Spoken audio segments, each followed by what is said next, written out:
Hey guys, tonight we drift back in time, not to battlefields or dusty scrolls, but to the quiet, steamy mornings inside the walled heart of ancient Hanoi.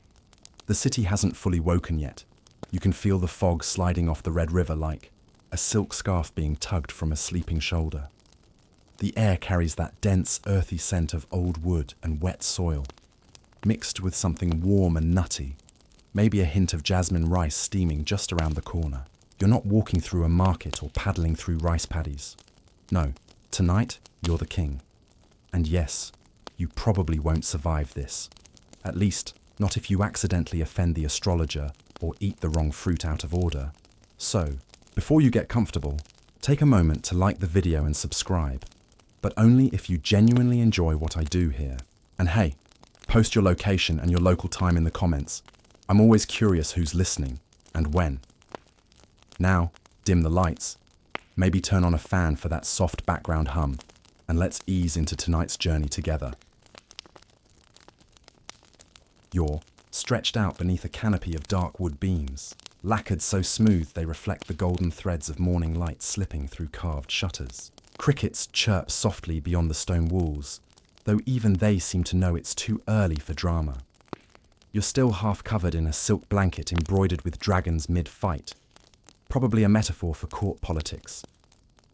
A eunuch stands quietly by your bed, holding a porcelain basin. You crack one eye open. Another waits with a cotton towel that smells faintly of chrysanthemum and mint. They don't speak. They don't need to. You are the Li Emperor, ruler of Jai Viet, and it's time to greet the morning like someone whose breakfast could start wars. You dip your hands into the warm water. It's infused with herbs. Some you recognize, some you don't. Probably ginseng, maybe some kind of crushed pearl. It's all supposed to help you glow with authority, or at least keep your fingernails from looking peasant tier. You slip on your morning robe, dyed a rich imperial red and stitched with gold thread that shimmers even in half light. At your feet, slippers made from woven rattan and soft deer hide. Comfort meets intimidation. You like that balance.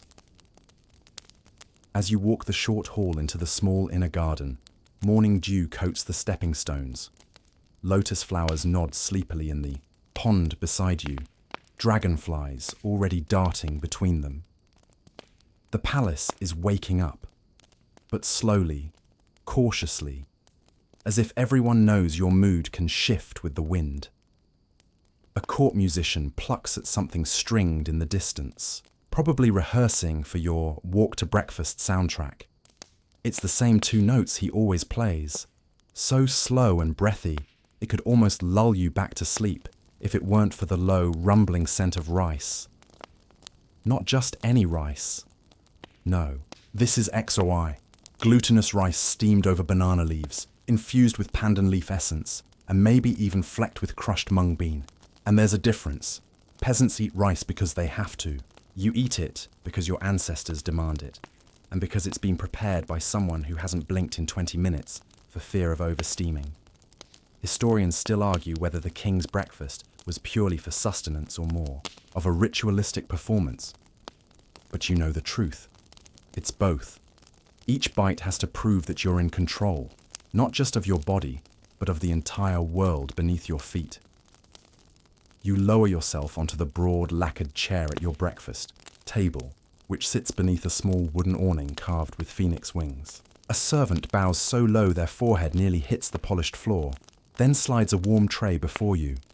Banana leaf folded like an envelope. Steam rising. You gently open it with your fingertips, and inside, sticky rice studded with shavings of coconut and peanuts. Subtle sweetness. Earthy depth. You've had it every morning since you were 10, and yet, the perfection of the balance still makes you pause. Somewhere behind you, a chef exhales. Yes, he was watching. You pick up the carved ivory spoon. Yes, actual ivory. Let's not pretend we're minimalists here. And scoop your first bite. It's tender, toothsome. It gives a soft resistance before yielding like the diplomatic envoy from Champa last week. You chew slowly. Across the courtyard, a Mandarin official is already pacing with a scroll in hand. He's pretending not to glance your way, but he wants to be summoned. He probably has an urgent update about harvest reports or a petition from some general who wants more oxen. But right now, none of that matters. A tiny squirrel darts along the tiled roof, stops, and peers down at your plate. It's probably dreaming of rice crumbs. You can relate. Another servant appears silently, holding a small bowl of chow. Rice porridge. Thin, delicate, barely salted. It's more ceremonial than filling. Served to cleanse the stomach and the soul. Or at least, that's what the old physicians used to say before one of them got exiled for suggesting you eat more bitter melon. You sip the chow like you're savouring ancient wisdom. It slides down like silk. Bland, but strangely soothing. Sometimes you wonder how such a simple thing could be part of a royal breakfast. Then you remember, simplicity, when chosen, is power.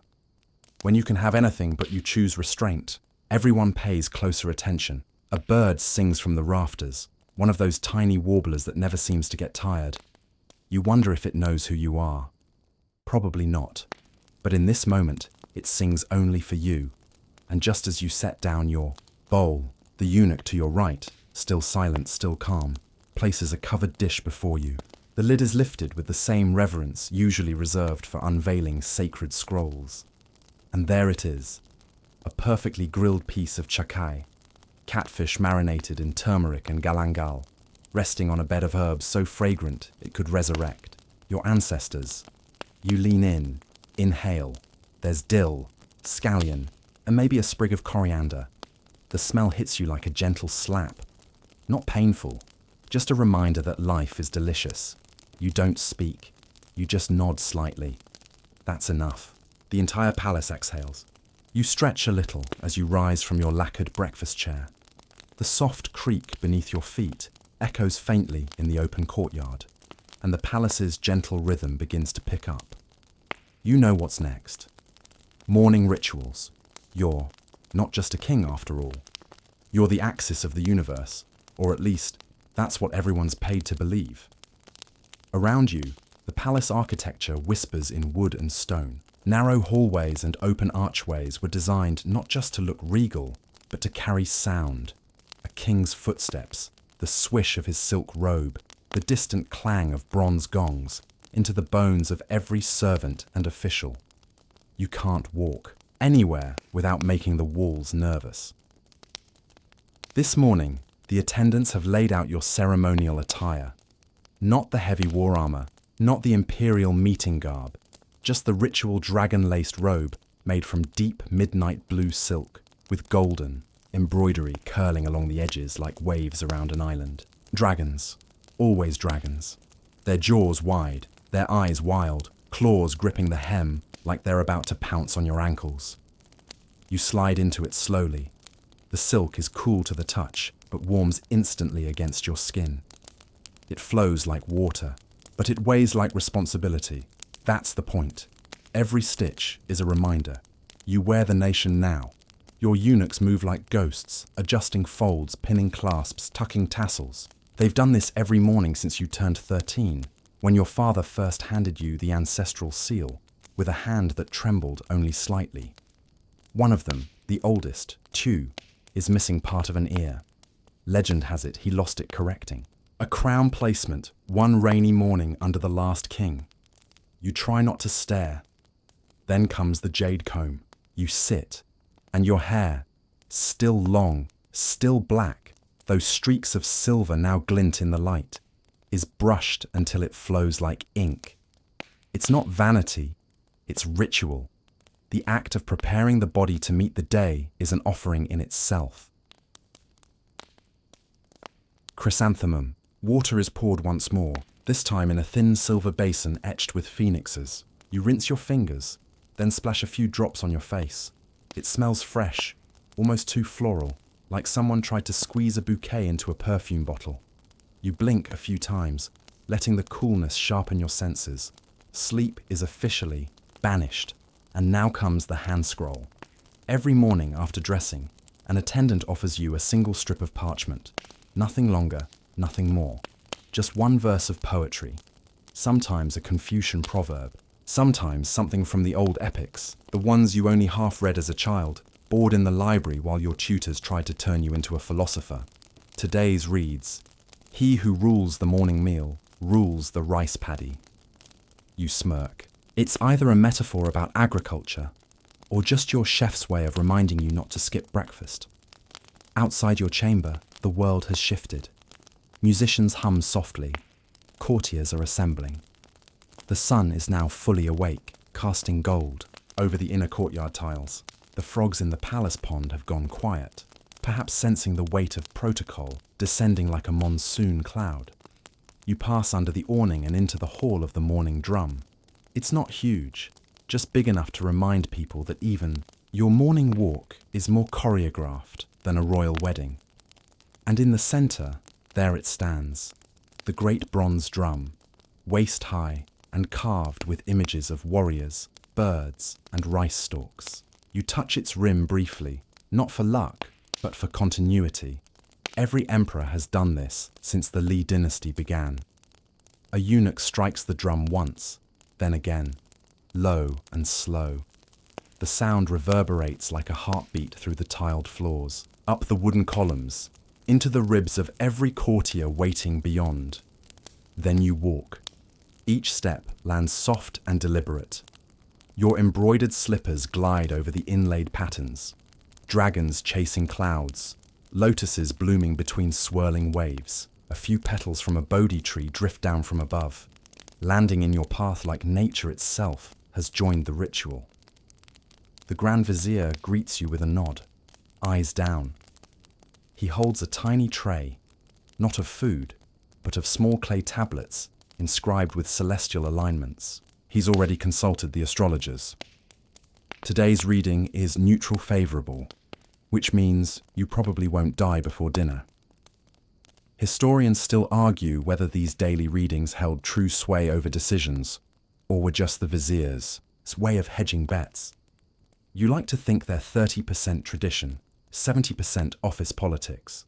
After all, if Mars is out of alignment, it gives you a reason to cancel meetings. You take your seat once again, this time beneath the prayer pavilion, a small, roofed dais facing the ancestral altar. On a raised platform sits a low table draped in brocade. Candles flicker in the gentle breeze. Incense coils drift upward in slow spirals, carrying your morning offerings, both spiritual and symbolic, into the heavens. But before you pray, another ritual, the presentation of the robe knot. A young attendant steps forward, holding a crimson ribbon wound with gold thread.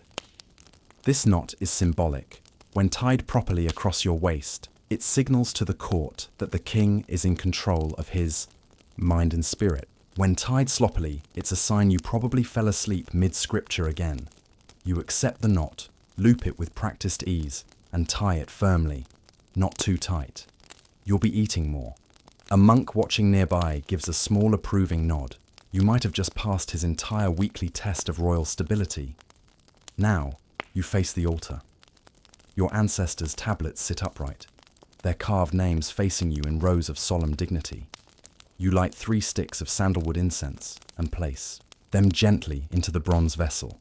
The smoke rises like tiny prayers in dance form, always upward, always fading. You bow once, then again, then once more. It's not just habit. These people, your bloodline, built the kingdom you now rule. Some died in battle. Some were poisoned at breakfast. One, legend has it, was swallowed by a tiger on a hunting trip. He never even got his rice. The morning prayer is soft, mostly murmured. A few officials whisper along. Others just stare at your expression, trying to read the day's mood from your eyebrows. And right then, just as your third bow lifts your head into sunlight, there's a faint whiff of grilled something. It cuts through the incense like a spear through fog. You turn slightly. Here comes the next dish. A servant approaches, kneeling. He places the tray down with precision that would impress even a clockmaker. The lid is lifted. Ah, here it is. Ban kwon, thin rice rolls, steamed and delicate, filled with minced pork, cloud ear mushroom, and chopped shallots. They glisten with a light coating of oil and rest atop banana leaf segments that curl slightly at the edges. And on the side, a small bowl of warm, homemade fish sauce, laced with crushed garlic and a whisper of lime. You pick up the small wooden chopsticks, carved from tamarind wood and smoothed down by years of use. Not just any utensil, these belong to your father. You've kept them not out of sentiment, but because nothing balances better in the hand.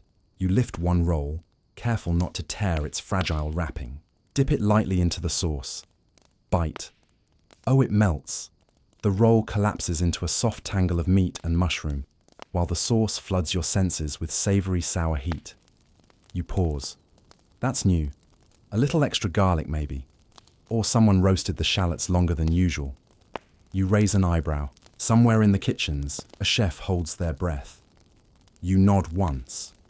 Another breath released, halfway across the palace. Now, you lean back slightly, robe folds rustling. The court stirs. The breakfast isn't done yet, but the first ritual stage has passed. And you? You're fully awake now. The dragon on your sleeve shimmers slightly in the rising sun. You're not just fed, you're ready. The smell of fish sauce still lingers in the back of your throat as you shift slightly in your chair. A breeze rolls lazily through the open-air pavilion, carrying with it the blended scents of incense, lotus, roasted shallot, and from somewhere, nearby, the deeply nostalgic smell of charred rice crisping at the bottom of a clay pot. It reminds you of simpler days. But kings don't get simpler days, do they? Your ceremonial robe clings slightly at the shoulders now, not from sweat, but from the weight of anticipation. Because now comes the dish that everyone expects, even if they never talk about it. The cornerstone of every Vietnamese breakfast, the one staple that endures wars, plagues, dynasties, and diet trends, XOI, again. But this time, elevated. This isn't your casual sticky rice on a banana leaf. No, this is the royal version. A creation of balance, pressure, tradition, and one poor kitchen boy's sore hands. You glance across the courtyard, where a small team of cooks is gathered, around a set of stacked steamers made from woven bamboo and brass. They've been preparing your second XOI since before the birds began chirping, soaking the glutinous rice, layering it with just the right ratio of coconut cream, mung bean, and a dash of salt. You already had the lighter version earlier, but now? Now comes the XOI vo. It's placed in front of you on a lacquered tray, dark red wood inlaid with flecks of gold. The XOI is yellow, separated and textured like couscous, but stickier, more fragrant. It's been tossed in ground mung bean paste, turning each grain of rice into a soft golden bead. Historians still argue whether this version of sticky rice was invented in court kitchens or adopted from regional peasant dishes and gentrified with fancier legumes and polished presentation. Either way, you know the taste is timeless and disarming. A little sweet, a little earthy. The kind of food that shuts everyone up without needing a royal decree. You lift your chopsticks. The grains fall apart beautifully, not clumpy, not soggy, just dry enough to scatter, but sticky enough to gather at the last second. You scoop up a portion, bring it to your lips, and chew slowly. It's perfect. Better than perfect. Beside it sits a side of crushed sesame, roasted, and mixed with sugar and salt. You pinch a bit of it with your fingers, yes, it's allowed, and sprinkle it over the rice. The crunch, the graininess, the nuttiness. It's like a mini drumbeat in your mouth, and the palace, which was already quiet, feels quieter still. Except, of course, for the astrologers. They're whispering again. You sigh. These are the same men who swore last week that the constellation Thien Bin, Heaven's Balance, was misaligned with your birthday, which explained why your horse sneezed 3 times during a hunting trip. Today, they're murmuring over something to do with a fish that flopped the wrong direction during morning divinations.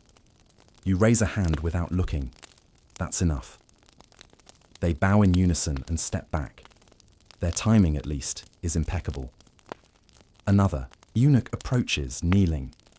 This one carries a tray with something far more delicate. A salted duck egg. Trung, vite muoi. Now this may sound like peasant food to some modern ears, but when done right, when prepared with royal patience, it becomes something near divine. You crack it open slowly, the outer shell giving way with a soft crunch. Inside, a pale, creamy white wrapped tightly around a rich golden yolk that gleams like the morning sun itself. It's been cured in brine for weeks, maybe longer, and when you bite into it, the yolk breaks down like dry butter, salty, grainy, almost sandy, but smooth at the end, like waves receding into ocean foam. You pair it with another bite of sticky rice, and just like that, you're not eating anymore. You're composing an opera with texture and temperature instead of violins. And yes, of course, there's symbolism. Everything in your life has symbolism. The duck egg yolk represents fortune, wholeness, fertility. The rice, stability, prosperity. Together, they're a culinary yin and yang. One soft, one dense, both bound by salt and steam. Across the room, the vizier clears his throat. He wants to speak. You allow it with a flick of your wrist, mid-chew. "My lord," he says softly. The Minister of Agriculture requests audience after the meal. Of course he does. Probably wants more men for the southern canals, or is trying to warn you about water buffalo shortages again. You nod, then wave him off. Let them wait. Right now, breakfast deserves your full attention. Servants bring in hot towels scented with ginger. You wipe your fingers gently, pausing only to admire the embroidery along the cloth's edge. A golden crane stitched mid-flight. It's the kind of detail that makes you wonder how long someone spent sewing it, and why they weren't promoted yet. You hear laughter from beyond the garden wall. Children, maybe palace servants' sons playing stickball in the servants' courtyard. Their sound barely reaches you, like a memory fading before it forms.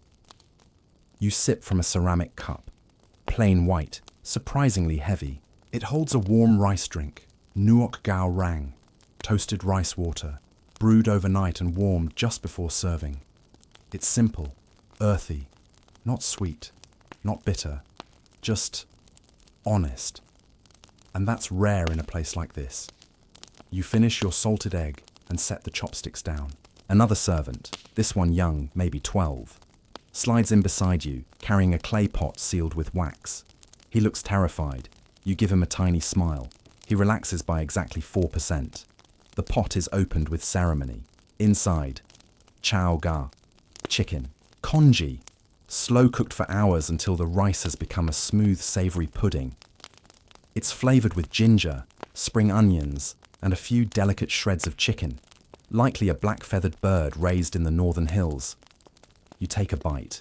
It's still hot, but you don't flinch. The ginger kicks first, warming your chest like kindling in a cold room.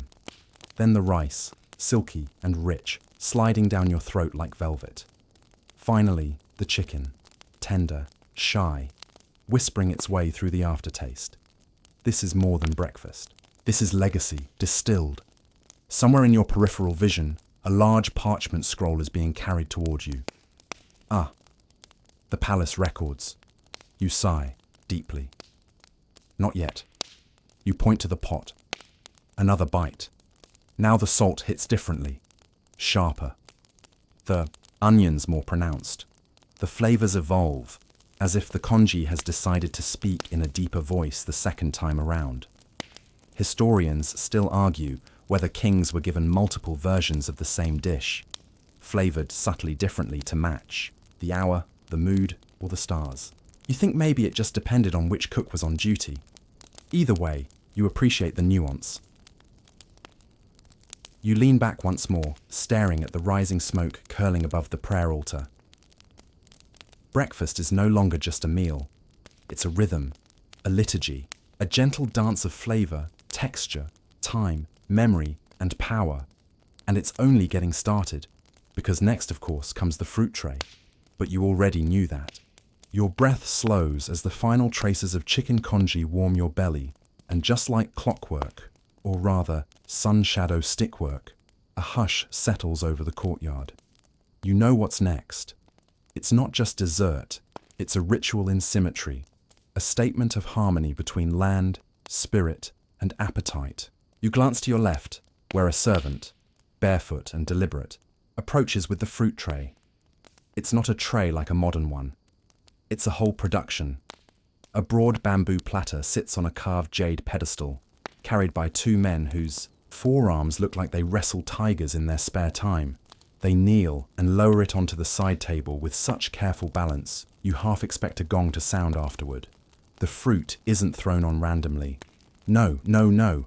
Every piece is chosen, every angle aligned, because in your world, where everything from battles to bowel movements has meaning, fruit is never just fruit. You lean forward. At the top of the arrangement sits a halved pineapple, its golden flesh carved into a spiraled bloom. You can still smell the sweet acidity from where you sit.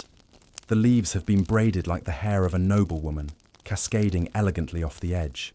Beneath it, two slices of dragon fruit, their speckled white interiors gleaming like gemstones. Then, in perfect balance, a stack of glossy starfruit crescents arcs beside cubes of ripe papaya, their orange flesh glistening with dew. Everything is placed with almost aggressive precision. There's not a single seed out of place. And beside it, a small side dish of salt and crushed chili. Because in Jai Viet, fruit isn't always sweet. It's fire and sugar, a test of your palate, of your ability to ride duality. You reach for a piece of jackfruit. The golden pod yields beneath your fingers. It's soft and muscular. Its smell oddly musky, like banana's rebellious cousin.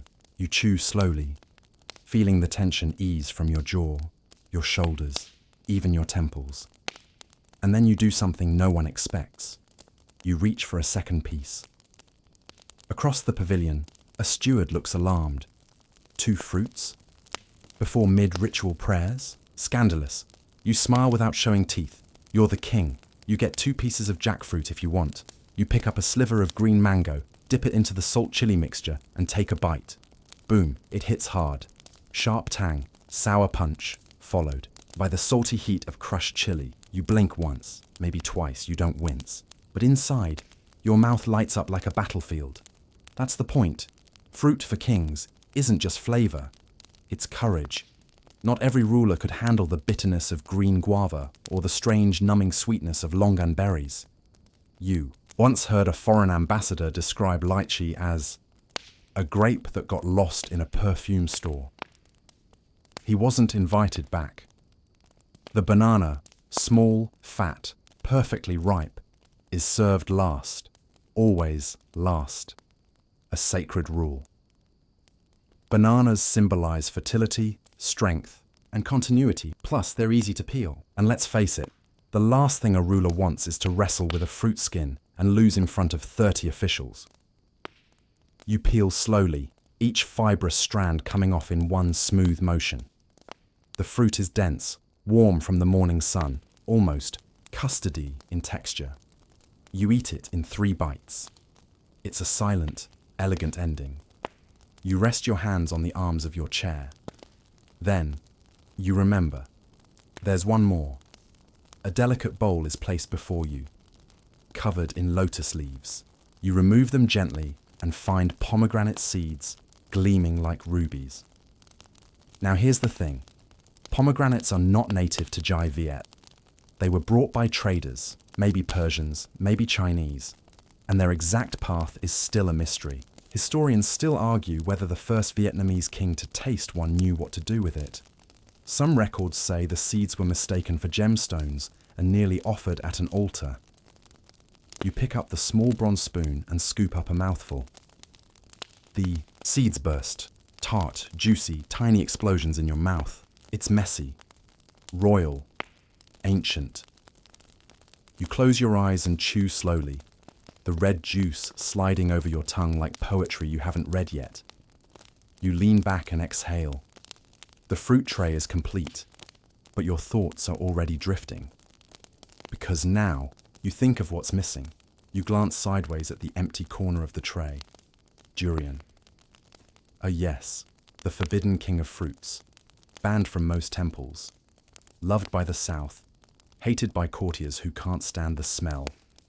A spiky green bomb that smells like death and tastes like heaven. You tried it once, long ago, and yes, it made your nose curl, but it also made you laugh. That creamy, custard-like texture, the way it stuck to the back of your teeth like a long speech from an uncle you don't respect. It was bold, unapologetic. You admired it, but not today, not during ceremony, not with the vizier watching. So, you let that corner stay empty. The final piece of the ritual is simpler. Distribution. A servant carries the fruit tray away, not to discard, but to redistribute among the palace staff.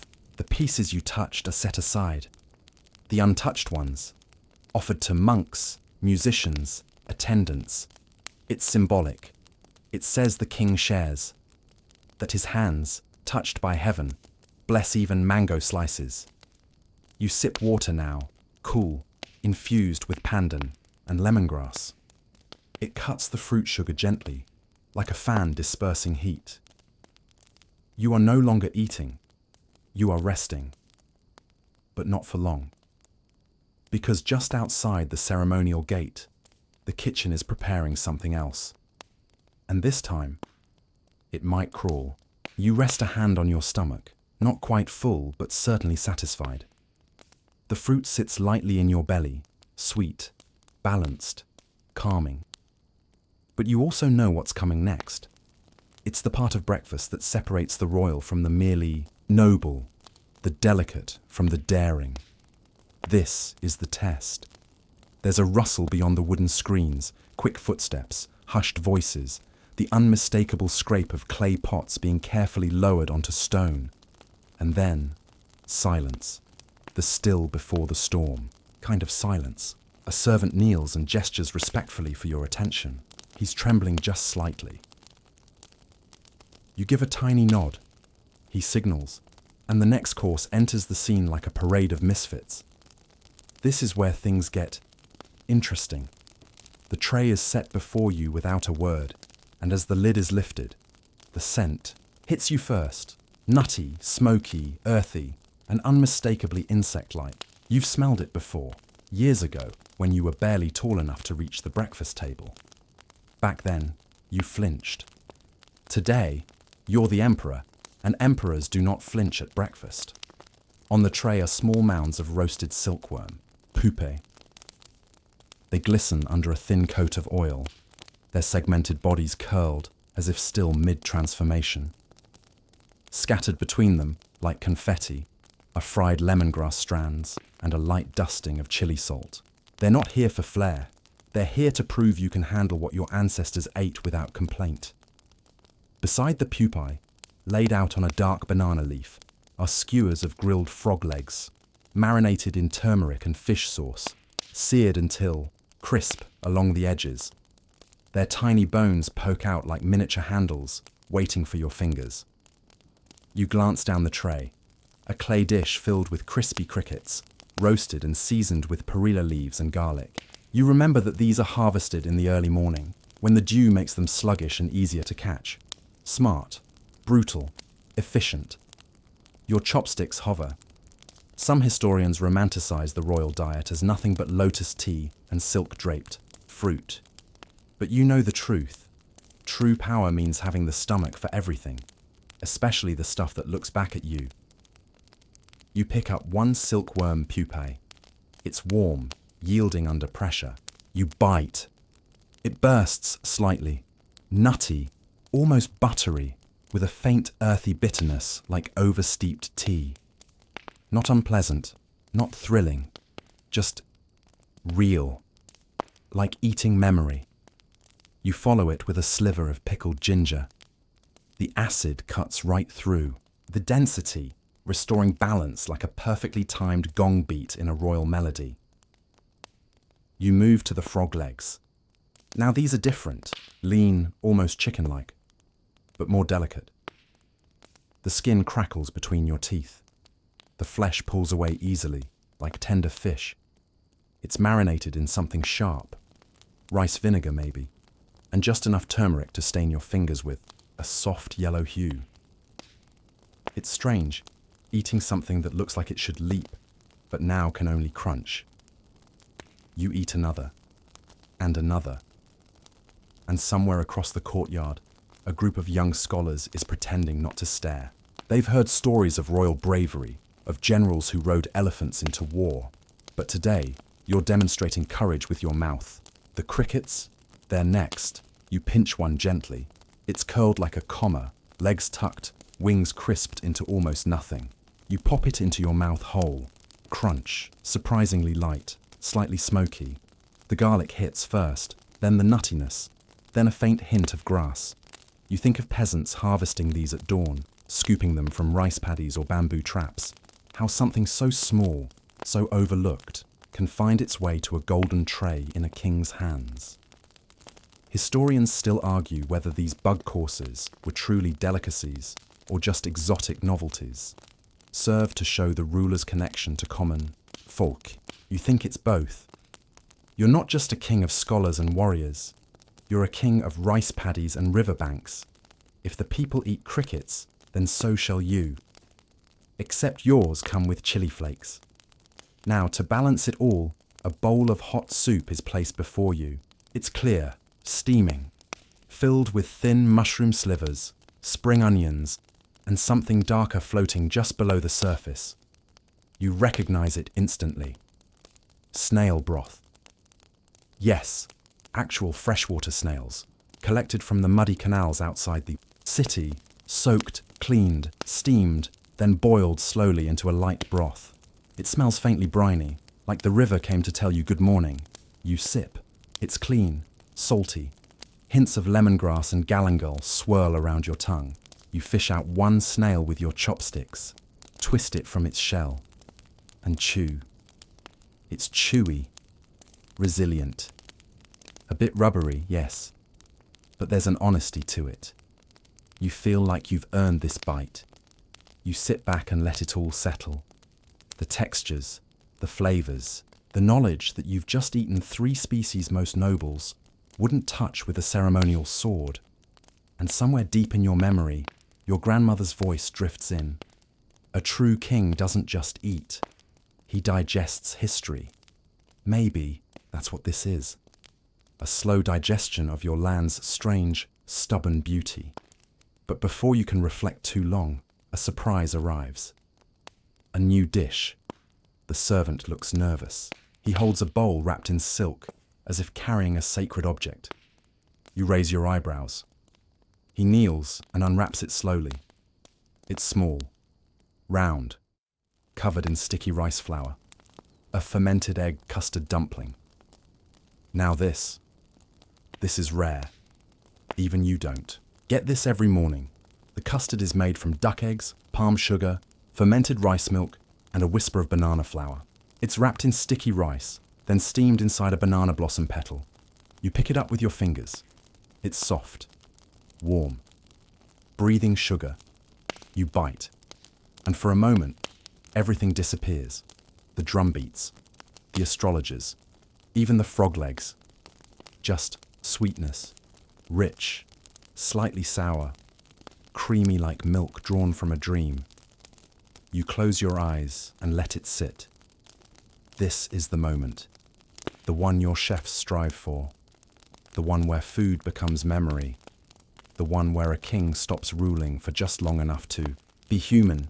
And then, just as your tongue finishes its song, the final item arrives. A hot shot of rice wine. Yes.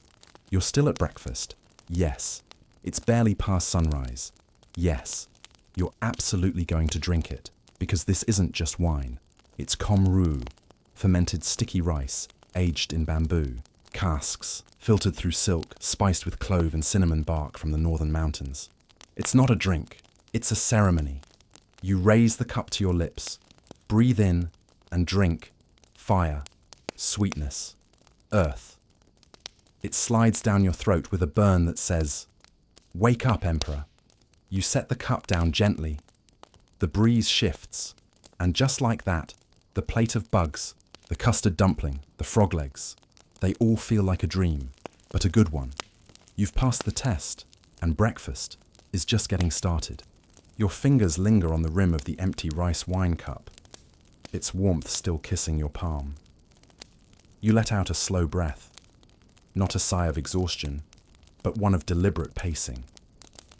Because even though you've consumed roasted insects, slurped a snail broth, and braved fermented custard before sunrise, the morning isn't over yet.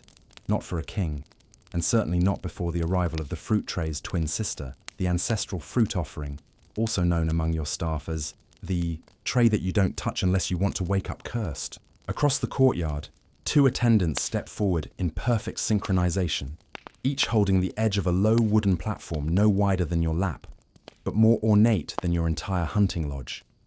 Carved from camphor wood and rimmed with lacquer, in deep scarlet, the tray carries a second arrangement of fruit, this one far more symbolic than the first. You lean forward just slightly, curious to see today's composition. It's stunning, the kind of balance that makes you wonder whether the servants trained in geometry just for this. At the center, a whole pomelo, peeled in such a way that its skin curls around the base like a blooming flower.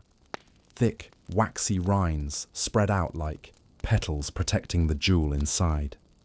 Historians still argue whether pomelos were first used in ritual offerings because of their symbolic roundness or just because they looked fancy. Either way, you've come to respect their presence. Flanking the pomelo are 5 small bananas, each yellowed to near perfection. They represent the fingers of the ancestors reaching down, welcoming the offering, or perhaps poking around to see who's still loyal. A pair of custard apples completes the rear corners. Their knobbled skin, green and soft, looks more like turtle shell than fruit. But crack one open, and you get the creamy sweetness the gods apparently prefer over incense. The front row? Delicate slices of mango, fanned in concentric arcs like the feathers of a mythical bird. And in the center, a bowl of lychees, peeled and glistening in syrup, with one single red chili nestled among them. Not for flavor, but for drama. It's all about symbolism here. Where the first fruit tray was for your body, this one is for your ancestors, and they're picky. You bow once, deeply. Your forehead hovers just above your knees. The incense stick is already lit. Sandalwood today. Strong, spicy, the kind that sticks to your clothes and reminds you, hours later, that you spent your morning chatting with the dead. The eunuch next to you clears his throat lightly. It's a signal that it's time to announce the offering aloud. You know the lines by heart. You call out the names, your father, his father, the emperor before him, one by one, tracing your bloodline like it's a staircase you're slowly descending. You don't say much, just that you offer these fruits with humility and honor, that the palace is at peace, that the rice harvest looks promising. The usual. And as you speak, you can't help but wonder, are they listening? You once asked a court monk if the ancestors truly heard these prayers. He gave a long, quiet smile and said, "Does it matter?" You heard them. You finish the final bow and rise slowly. The fruit tray is lifted and carried to the inner ancestral hall, where only monks and moths are allowed. To linger, you'll never see that fruit again. At least, not directly. Some say the staff eat it later. Others claim it's buried in secret gardens as fertilizer for sacred trees. One cook swears the mangoes are always returned to the kitchens, but only if the ancestors approve. You never checked, and you never will. But now comes a moment even more delicate than fruit placement. The ceremonial pouring of the tea. A young girl, no older than 12, approaches, holding a small kettle carved from dark jade. She carries it with 2 hands, arms trembling slightly, steps timed to match the flute music in the background. If she spills a drop, she's not scolded. She's retrained for 6 months, and not in pouring. In walking, she reaches the table, kneels, and pours the tea into 3 small cups. One for you, one for the altar, one for heaven, which no one can define but everyone is scared of. You lift your cup. It's lotus tea today. Fragrant, floral, light enough to taste like water infused with memory. The petals were harvested at midnight, when the blooms are at their most fragrant, then dried in shaded courtyards where no loud speech is allowed. You sip slowly. The warmth fills your mouth, your throat, and somehow your chest. It doesn't burn.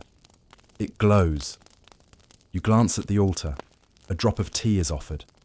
No one drinks it, but it vanishes all the same. You've always found that part unsettling.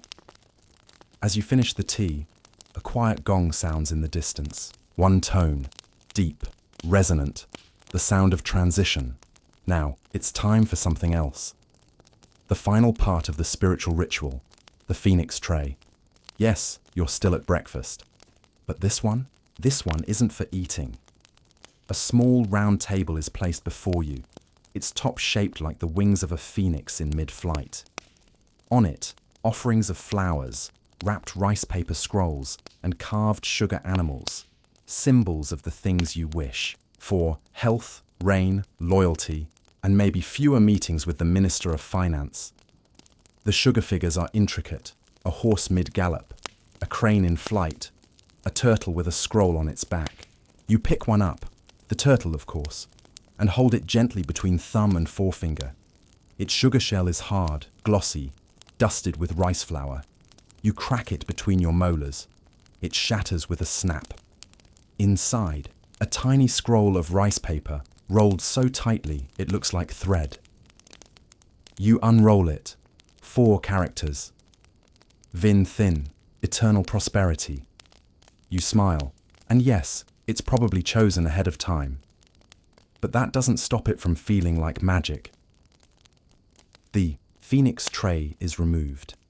And finally, you exhale like a man who's just climbed a spiritual mountain. A eunuch steps forward with a final cleansing towel, this one scented with lemongrass and mint. You wipe your hands. You wipe your mouth. You pause. You are clean again. You have eaten the fruits of the earth. You have spoken to your dead. You have sipped the breath of flowers and crushed sweet animals with your teeth. And now comes the truly difficult part. Feeding your elephant. You rise slowly from your cushion, joints clicking softly like old bamboo in the wind. It's not that you're tired. You're simply adjusting to the gravity that comes after a spiritual feast. The scent of lotus tea clings to your breath, and the sugar turtle's last sweetness still lingers on your tongue. But your morning duty isn't done yet, because a king's breakfast isn't complete until everyone under his care has eaten, including the creature who carries your kingdom's might on his broad back. It's time to feed your elephant.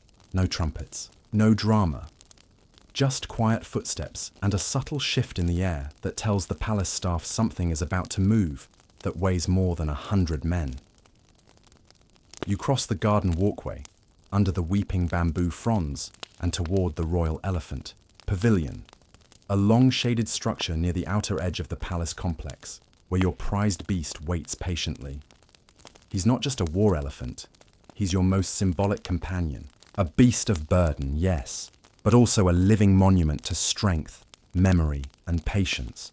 He has a name, of course, a long one, too long to repeat aloud before your first tea, but you just call him Back, Silver, because of the streaks of pale grey, dust along his ears, like he's been dipped in moonlight. Back is already awake.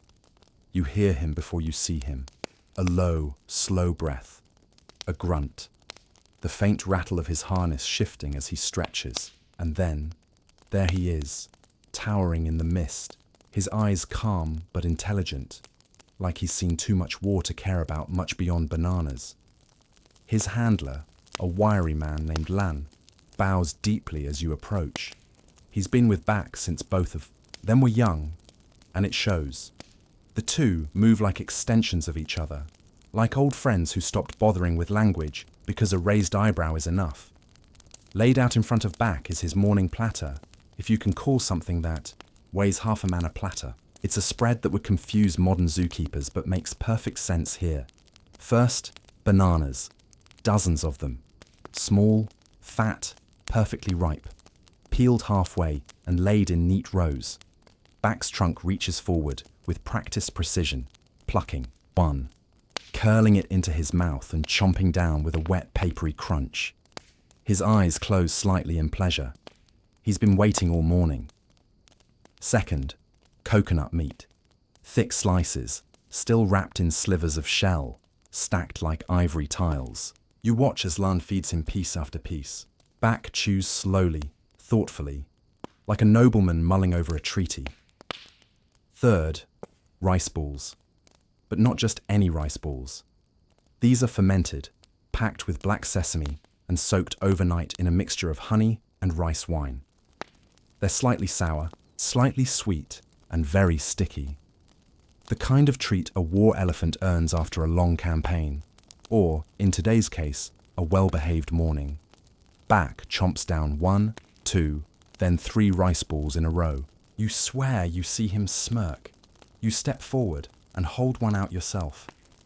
He pauses, looks you straight in the eye, then gently, respectfully takes it from your hand. You've fed a god disguised as an animal. There's something sacred about it. Historians still argue whether elephants in ancient Vietnamese courts were purely practical or deeply spiritual. Some records describe them as royal transportation. Others insist they were viewed as manifestations of ancestral strength, flesh and tusk symbols of dynasty longevity. You've always thought it was both. You reach out and touch his trunk, rough and wrinkled like tree bark dipped in warm water. He snorts gently. A breeze of warmth hits your face, tinged with banana breath and something vaguely barn-like. You don't flinch. You nod. Lan speaks quietly. He's ready for training this afternoon. You raise one eyebrow. Is he ever? Not. Lan grins. Only when he knows you're watching. You laugh, softly, but genuinely. It's the first real laugh of the morning, not the performative chuckle you give ministers, not the polite exhale you offer courtiers. This one is yours. Back lets out a slow trumpeting breath and shifts his massive body. From a basket nearby, Lan pulls out a special treat, a small bundle of sugarcane wrapped in pandan leaves and tied with silk string. It's the elephant equivalent of dessert. You nod for him to give it. Back takes it gently, chews thoughtfully, then lowers his massive body onto his knees. A bow to you. You bow in return. Because what else does one do when bowed to by a living mountain? Then, as he munches, you turn slightly and gesture toward the small group of scribes who have been lurking nearby, pretending to inspect the pavilion floor tiles. They step forward with their ledgers and brushes. One clears his throat. Shall we begin the reports, Your Majesty? You sigh. The soft sweetness of bananas still clings to the air. You're tempted to say no, but you nod, because now comes the real work. You walk back toward the main palace hall, each step heavy now, not with food, but with everything the food has prepared. You for this entire morning, this feast, these offerings, this communion with animals and ancestors. It wasn't luxury. It was armor. Ceremonial, symbolic, but real. You feel it wrapping around you now. The rice is your calm. The fruit is your clarity, the frogs and crickets, your grit, and the elephant, your weight, your shadow, your muscle. As you step into the Hall of Scrolls, the ministers rise in unison. The room smells of ink, bamboo paper, old sandalwood. You're offered a seat, broad, carved, creaky in just the right way. The first report begins. Droughts in the southern fields, rice storehouses in the Red River Delta running low, border tensions with Champa again. A diplomat returning from the Song Court with new scrolls and a strange silk pattern. But you're not rattled. You're fed. You're anchored, and as one of the scribes stammers through a summary of the Northern Canal tax restructuring, you find your mind wandering, just for a moment, to Back, still chewing happily in the sun. Maybe he's the only one in this kingdom who truly understands breakfast. You're seated now in the Hall of Scrolls, but you're still digesting more than just food. The morning light now hits at a sharper angle, reflecting off polished wood, lacquered beams, and the smooth brows of ministers too polite to ask why. The scent of grilled frog still trails behind you. The vizier clears his throat. That's the signal. You nod, and the ceremonial tea cart is rolled into the room. It's not for you. You've had enough lotus and lemongrass to start a garden in your stomach. This is for the scribes, the ministers, and your musicians, who've been waiting patiently in the wings. And they don't get congee. They don't get sugar turtles. They get what you give them. Your musicians take their seats on floor cushions, instruments laid out in precise semicircles. Strings, flutes, zitherboards, and those deep bronze gongs you can feel in your chest when they hit the right note. They begin softly, warming up with a melody that's been played every morning for nearly a century. The notes drift like silk across the room. This is your digestive phase. But you don't relax. Not really, because here comes the next bite of the royal morning, one that doesn't go through the mouth. Here come the astrologers, and oh, how they love breakfast. Not to eat, of course, to interpret. Today's first scroll is laid at your feet, opened with reverence and a little too much flair. It's a map of the stars, but not the kind you'd use to navigate a ship. No, this one maps the heavens as seen above your palace at the exact moment the first incense stick was lit this morning. They've measured it all. The placement of Thai Duong, the sun star, the lean of Tu Vi, the emperor's star, and even a rogue little sparkle near the horizon that they insist might be a comet or a dirty window. They begin their report, and it's a long one. Apparently, Venus is resting in the serpent's tail, which sounds ominous, but mostly means you shouldn't sign any military orders before noon. Mercury is trapped between two fire signs, so any letters you write today might lead to misunderstandings, especially with your in-laws. You nod as if considering all of this seriously, which, to be fair, you are, because the last time you ignored a lunar warning, your prized koi pond turned black overnight. Coincidence? The monks don't think so. One astrologer steps forward now, thin, nervous, holding a copper dish. Inside it, the remnants of an egg yolk from this morning's duck egg, carefully cracked and red like tea leaves. Yes, this is the egg divination. You try not to laugh. He's deadly serious. The yolk cracked eastward, he whispers, which suggests potential betrayal from someone born in the year of the dog. You scan your memory. Year of the dog. Wasn't that your cousin Thai? You make a mental. Note to feed him pomegranate at dinner.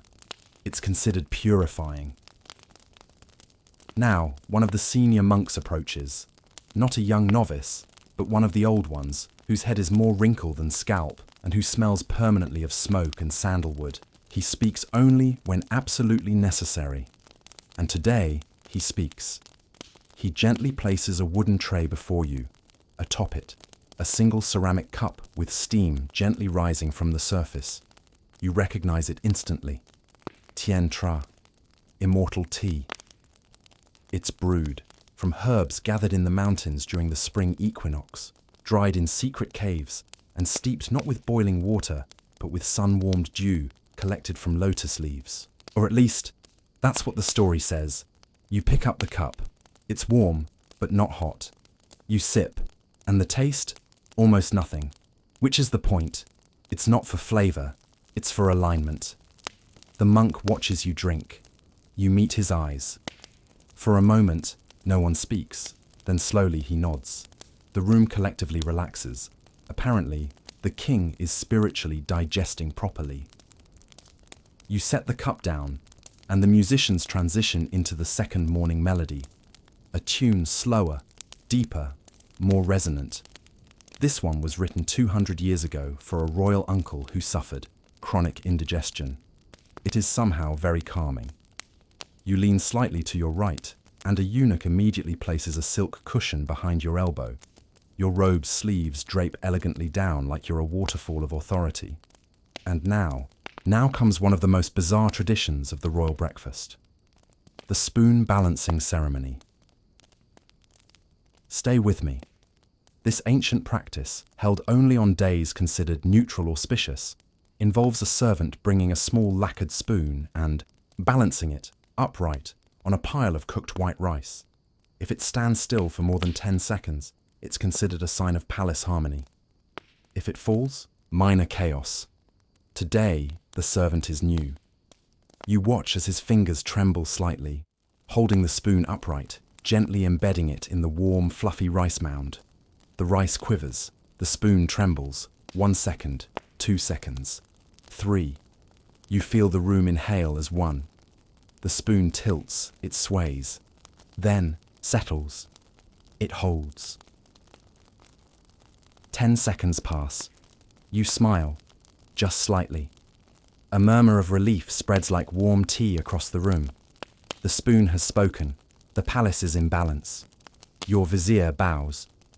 Breakfast is complete, but you know better, because there's one final step, one last bite, the quiet bite. This part is never announced.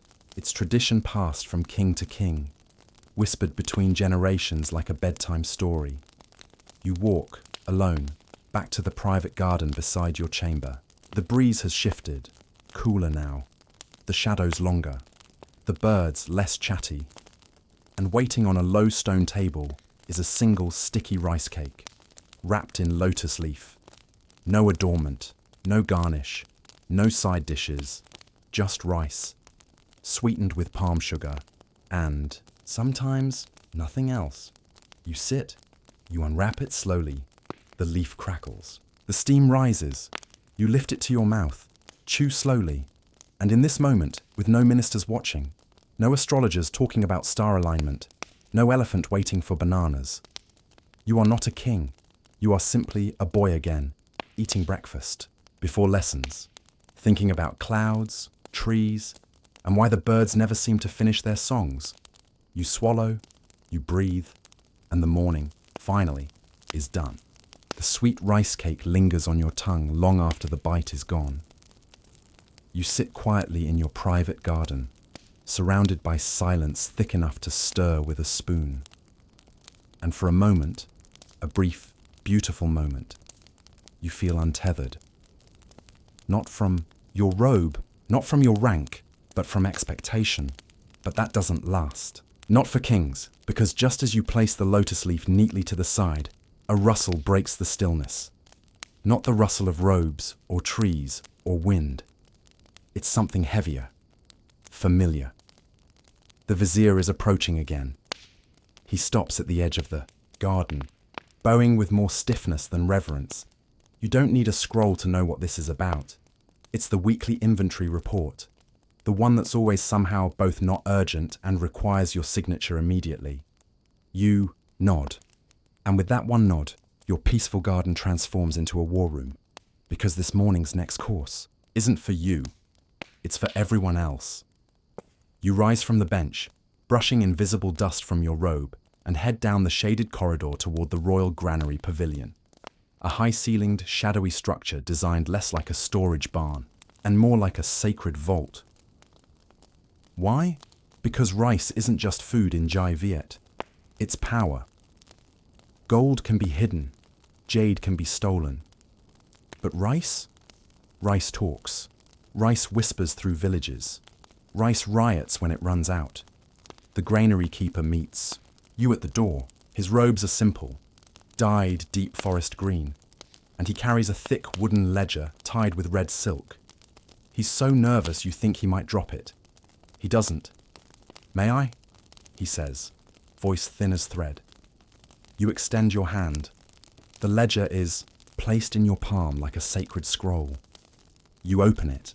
Inside, page after page of rice inventories, broken down by province, river delta, and storage unit. Neat columns, numbers in brushstroke ink. You skim quickly. Red River Delta, 700 sacks. Quang Province, 238. Northern Highlands, only 41. You pause. 41? That can't be right. You glance at the keeper. He's sweating now. You flip to the grain damage page. Flooding. Weevils. Improper thatching. Historians still argue whether kings like you personally tracked every grain shipment or simply made dramatic facial expressions while smarter people handled it. You've always preferred a bit of both. Because when you raise an eyebrow, people fix roofs. You close the ledger. It's time, you say softly, for the kitchen to prepare the morning bowl. The keeper bows so deeply his knees pop. A eunuch appears, as if conjured by your sentence, and runs toward the royal kitchen annex. You follow behind, slowly, letting your sandals tap against the stone like a countdown. This isn't your breakfast anymore. This is the nation's. Inside the kitchen, a large iron cauldron is already steaming. The staff had been waiting. The morning bowl of unity, as it's called, is a congee made from a single scoop of rice taken from every region under your control.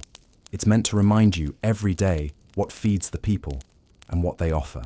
In return, white rice from the Mekong, red rice from the northern hills, glutinous rice from the central provinces, even broken rice from the poorest areas, washed carefully to remove bitterness, all boiled together. You watch the steam curl. It smells faintly nutty, faintly sour, just like the people. The chef bows. Would you like to stir, my lord? You nod. He hands you the spoon. You stir slowly, clockwise, as the tradition dictates. 7 times. No more, no less. Each loop is said to represent a virtue of rule. Patience, fairness, listening, justice, strength, wisdom, mercy. You've always wondered why tax collection didn't make the list. You finish stirring and step back. The chef dips a ladle, fills a humble clay bowl, and places it on a tray. Not gold, not jade, just dark wood, smooth and cracked with age. You carry it yourself, out into the courtyard, where already your morning assembly is kneeling in wait. Musicians, scribes, kitchen staff, gardeners, water carriers, even the monk who sweeps the temple floor, all silent, all eyes forward. You walk slowly to the small altar in the center of the courtyard. You place the bowl on it, and you bow 3 times. The first for the ancestors, the second for the people, the third for the earth. Then you step aside. A servant ladles out tiny spoonfuls to every person in the assembly. They take only a taste. That's all it takes. This isn't about filling stomachs. It's about feeding the idea that you're all in this together. Even if you ate jackfruit and jelly frogs for breakfast, and they had boiled roots. Even if you sleep on cloud pillows and they share mats. For these few minutes, as the congee touches their lips, you are one stomach. And as you watch them eat, heads bowed, lips moving silently in prayer or thanks or just pure concentration, you feel something stir inside you. Not guilt, not pride, just gravity. You take a final glance at the bowl, still steaming, still sacred. And in that moment, you don't feel like a king. You feel like a vessel of rice, of water, of memory, of continuity. The spoon clinks softly as the last servant finishes. A bell rings once. The kitchen is cleared. The bowl is returned to the inner sanctum. And now, at last, it's time for the most fragile item of the day. A single teacup made of jade filled with flowers and silence. The sweet rice cake lingers on your tongue long after the bite is gone. You sit quietly in your private garden, surrounded by silence thick enough to stir with a spoon. And for a moment, a brief, beautiful moment, you feel untethered. Not from your robe, not from your rank, but from expectation. But that doesn't last. Not for kings, because just as you place the lotus leaf neatly to the side, a rustle breaks the stillness. Not the rustle of robes, or trees, or wind. It's something heavier, familiar. The vizier is approaching again. He stops at the edge of the garden, bowing with more stiffness than reverence. You don't need a scroll to know what this is about. It's the weekly inventory report, the one that's always somehow both not urgent and requires your signature immediately. You nod. And with that one nod, your peaceful garden transforms into a war room. Because this morning's next course isn't for you, it's for everyone else. The courtyard begins to settle. The faint clatter of wooden ladles fades into the background, and all that remains is the gentle breeze weaving through the bamboo blinds and the rhythmic chirping of cicadas. You're still standing, robes brushing the flagstones, as the servers clear the last of the ceremonial utensils. There's a whisper of calm in the air now, a low lull that arrives only after everyone has eaten, even if only a spoonful. And that's when you hear it. The softest sound. Porcelain clicking against jade. The tea bearer has arrived. She's tiny, perhaps no older than 12, draped in sky blue silk with a white sash. Her eyes stay down. Her movements are like smoke. She walks across the polished floor without a single creak, carrying the morning's final cup on a low curved tray. You already know what's coming. And yet, as she kneels and offers it to you, you still pause. Because this isn't just any tea. It's floral memory tea, a morning-only blend steeped not in water, but in silence. The recipe? Almost lost to time. It begins with lotus petals picked before dawn, their sweetness intact.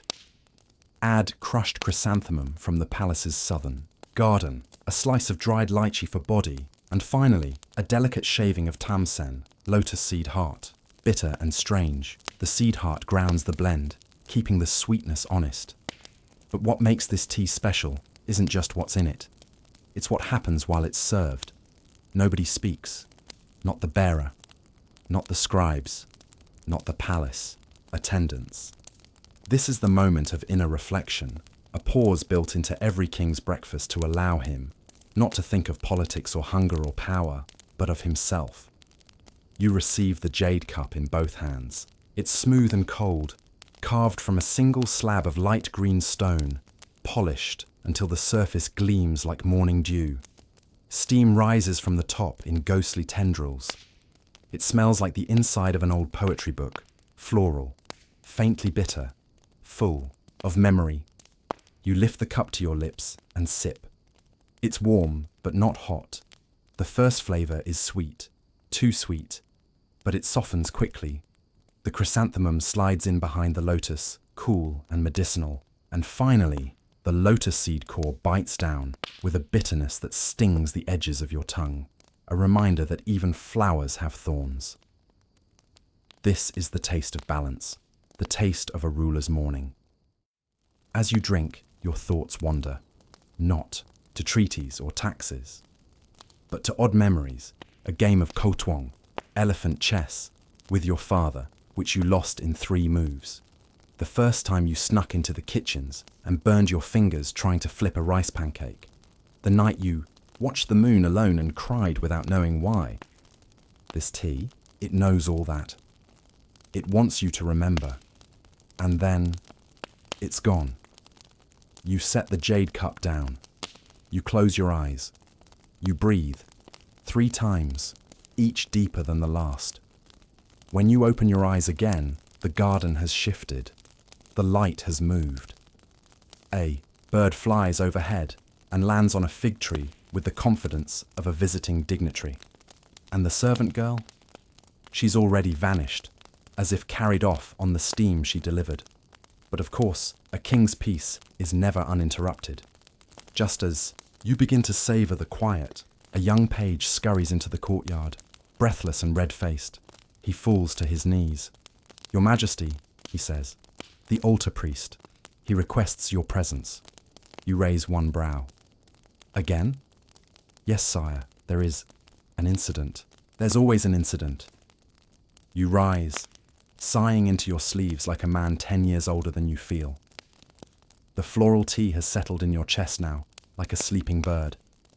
It cushions your mood, softens your footfalls as you head toward the ancestral altar. You arrive to find the priest standing stiffly beside the offering table. You know this table well.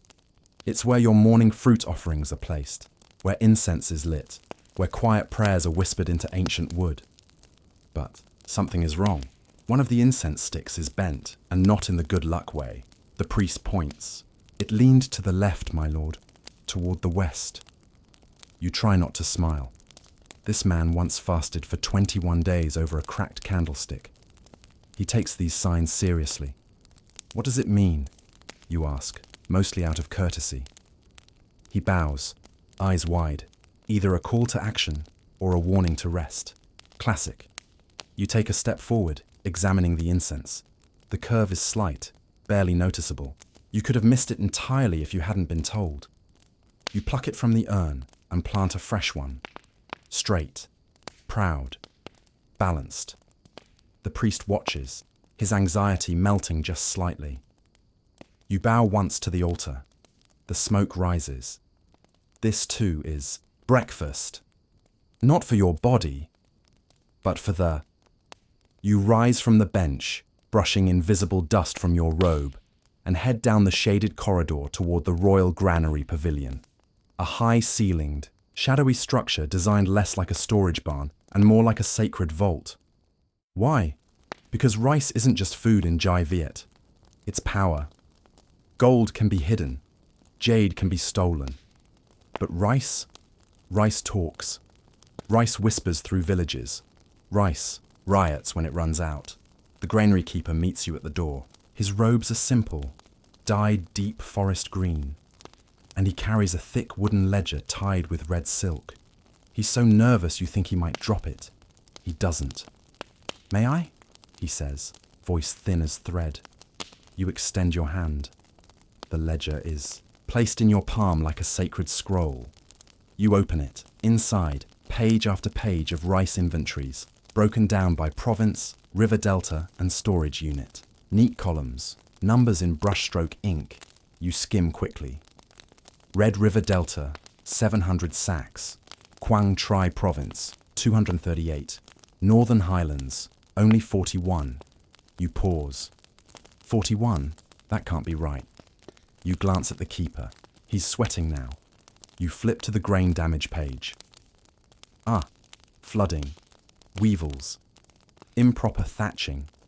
Historians still argue whether kings like you personally tracked every grain shipment or simply made dramatic facial expressions while smarter people handled it.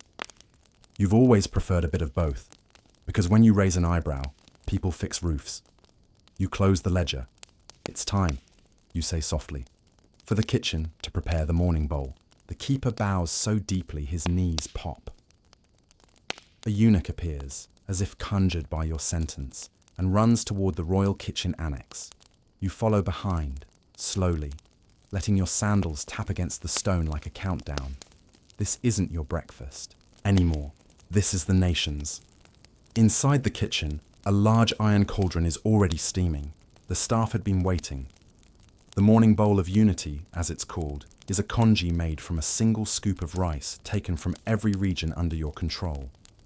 It's meant to remind you every day what feeds the people and what they offer in return. White rice from the Mekong, red rice from the northern hills, glutinous rice from the central provinces, even broken rice from the poorest areas, washed carefully to remove bitterness, all boiled together. You watch the steam curl. It smells faintly nutty, faintly sour, just like the people.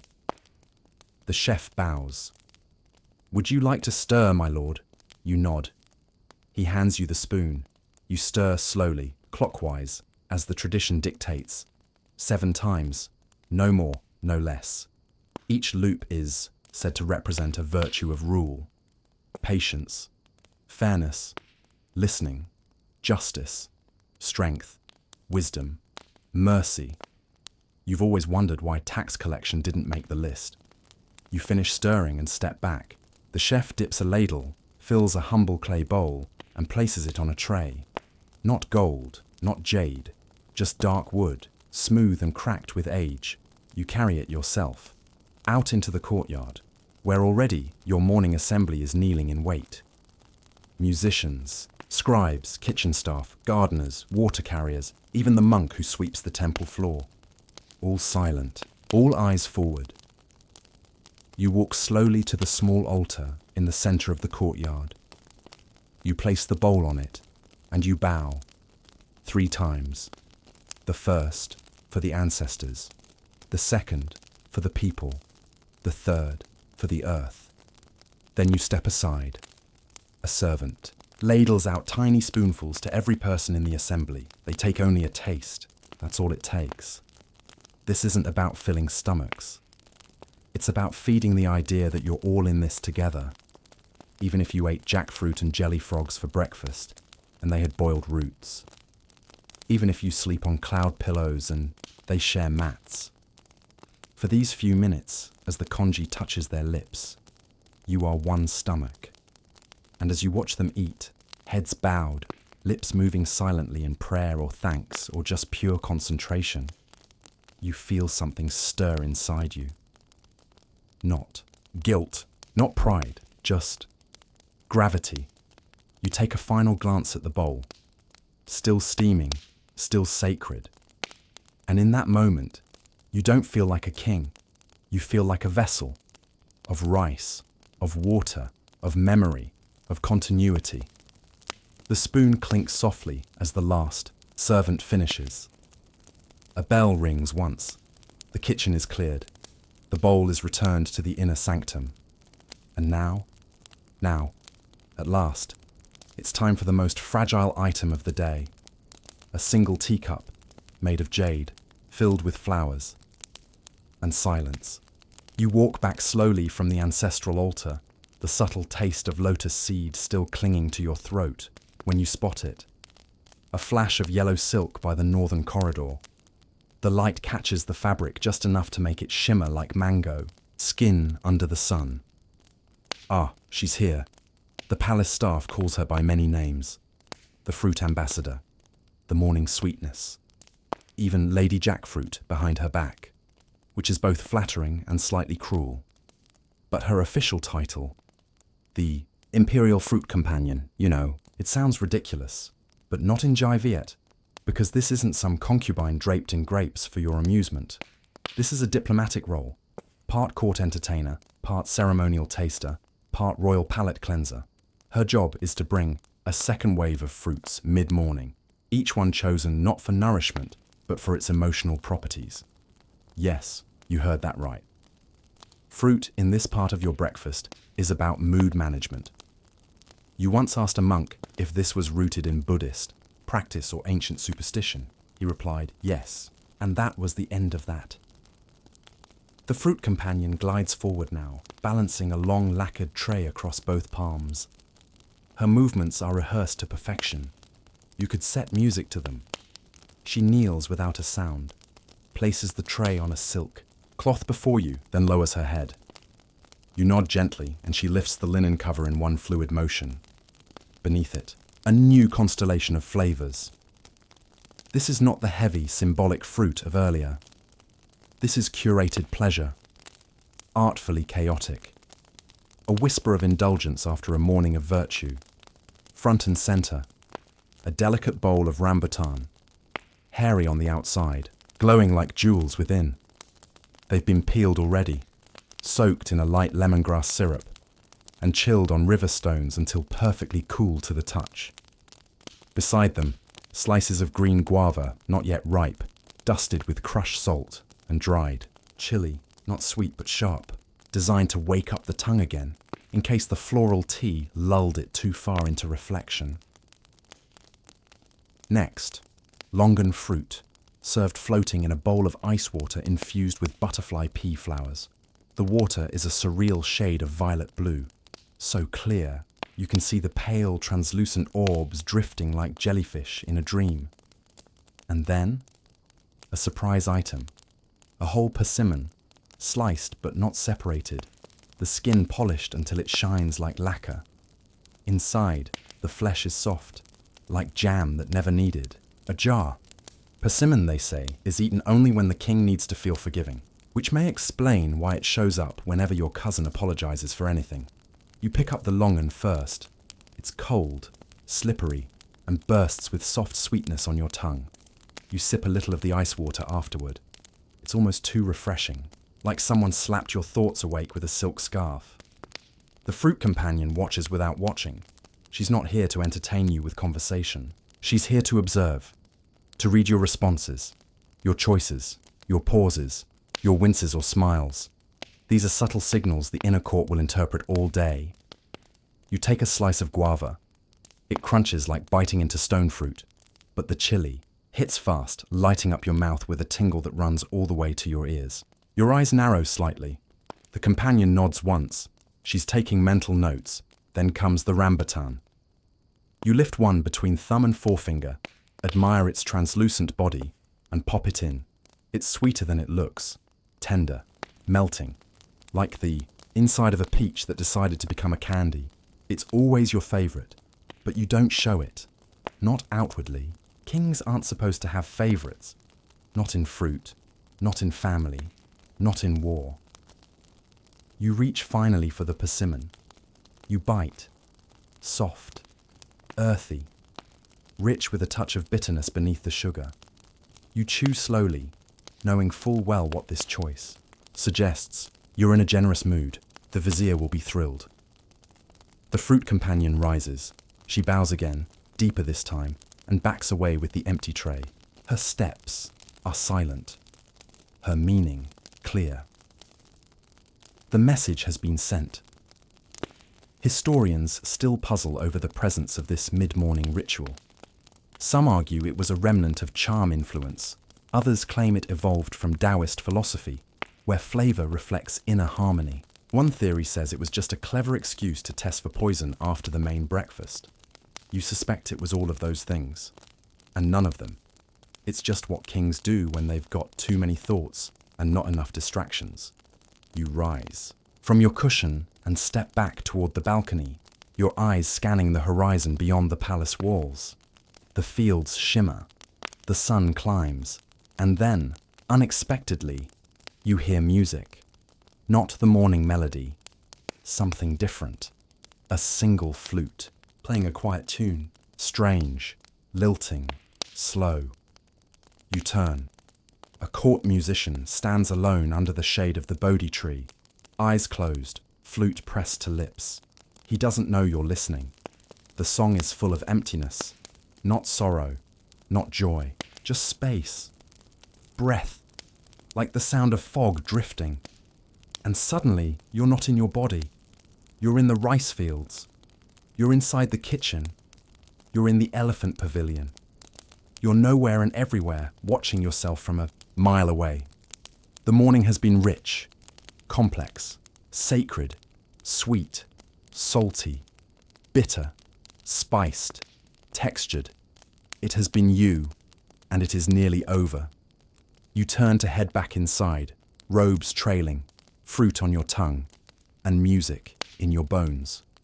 But just before you reach the doorway, you whisper under your breath, "Bring me ginger," because you know what's next, and your stomach needs a shield.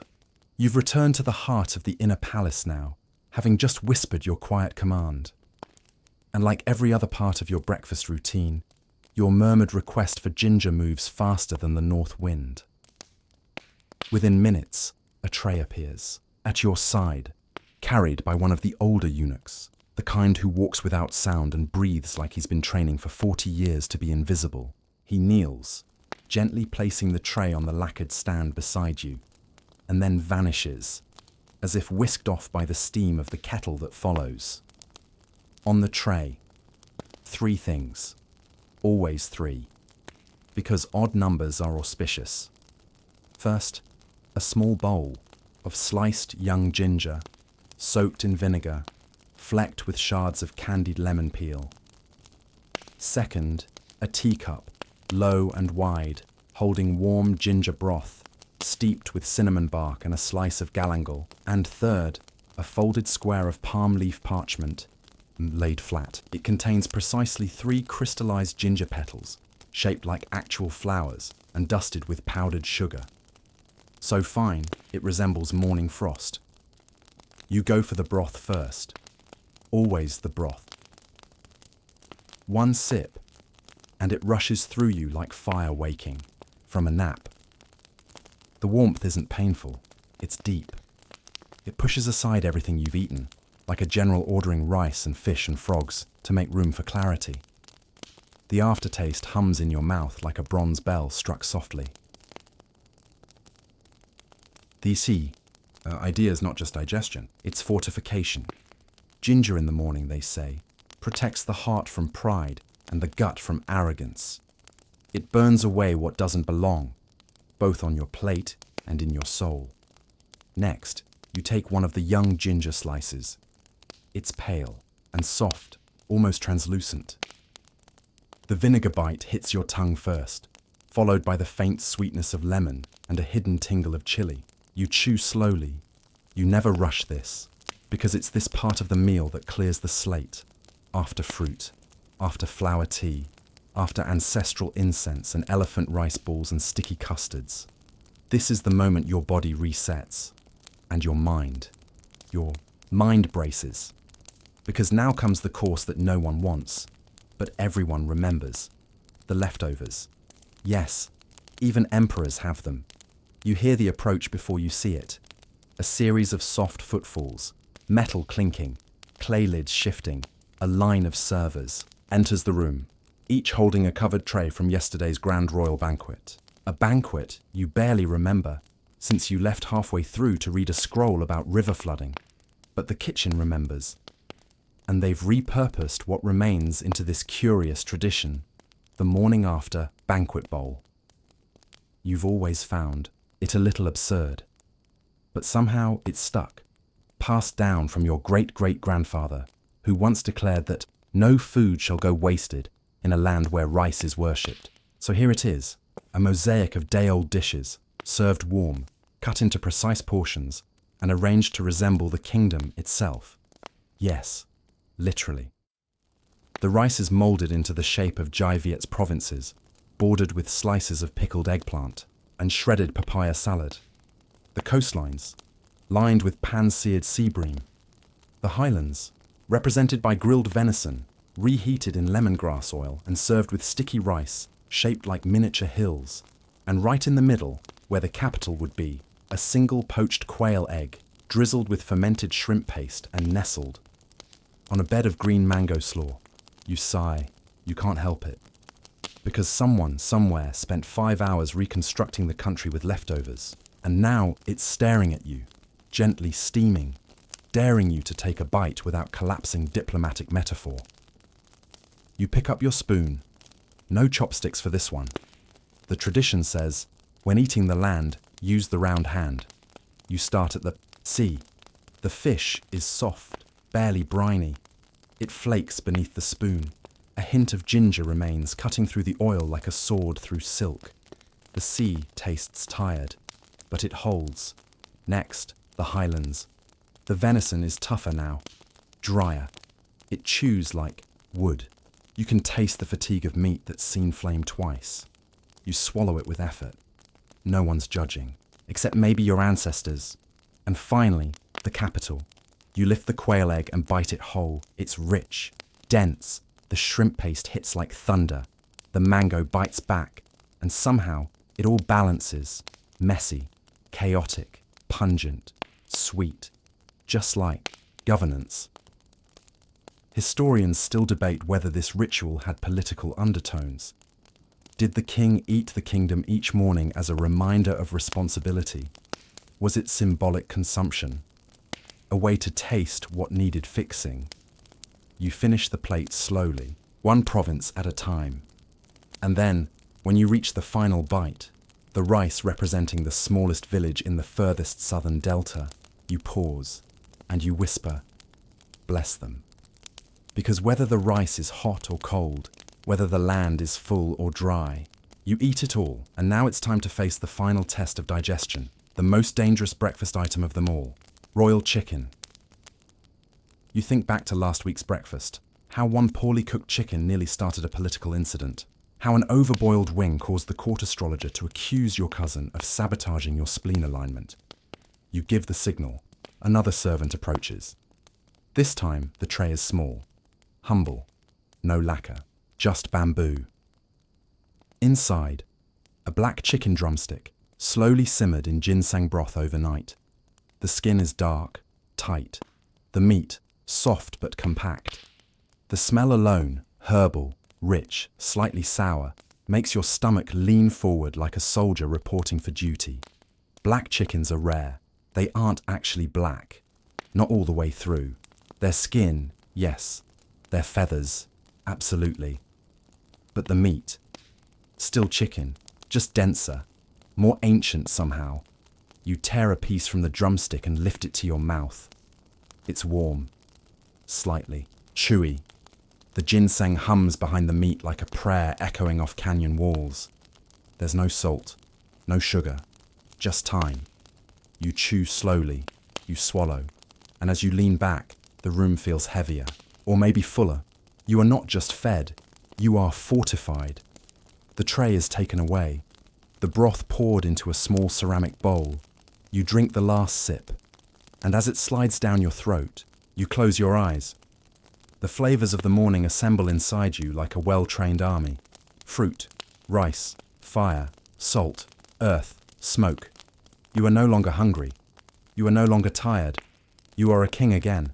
A king with chicken on his breath, ginger in his belly, and yesterday's venison in his molars. And tomorrow it will all begin again. But not before you bow to the rice gods, because you are full. But they are never done watching. You sit still for a while, letting the last warmth of the ginseng broth melt into your stomach. The palace is calm. No scribes are fidgeting nearby. No generals are waiting to present absurd maps of impossible conquests. And for once, mercifully, no astrologer is pointing at a crooked cloud and predicting doom. But your moment of peace doesn't last, because now, like clockwork, it's time for the kitchen review, a tradition equal parts culinary inspection, gentle humiliation, and royal entertainment. You hear them before you see them. The unmistakable shuffle of dozens of bare feet on stone tiles, the clang of ladles against clay bowls, the quiet rustle of cotton uniforms soaked with sweat.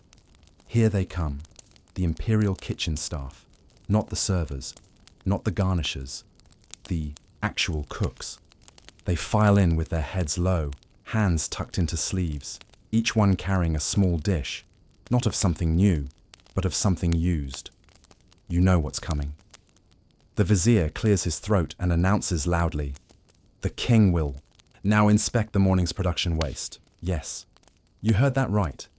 This is the waste tray ritual, and it's more ancient than the dynasty itself. The idea is simple. Any food item prepared for the emperor that is not used, be it trimmings, peels, broken rice, or rejected garnish, is accounted for. It's placed on small, leaf-lined dishes and offered for inspection. Why? To remind the king that even in luxury, waste is a crime. The trays are lined before you now, each one more modest than the last. A mound of jackfruit peels, a half-burned rice ball, 2 duck feet that weren't crispy enough to serve, an overcooked fish spine, 3 rambutan seeds, plucked clean, shining like polished beads. You look over the spread with the eye of a man pretending not to care. But you do, because it matters, not just for show. This ritual determines the fate of those who work in heat and steam and silence, waking before you, sweating behind walls you'll never enter.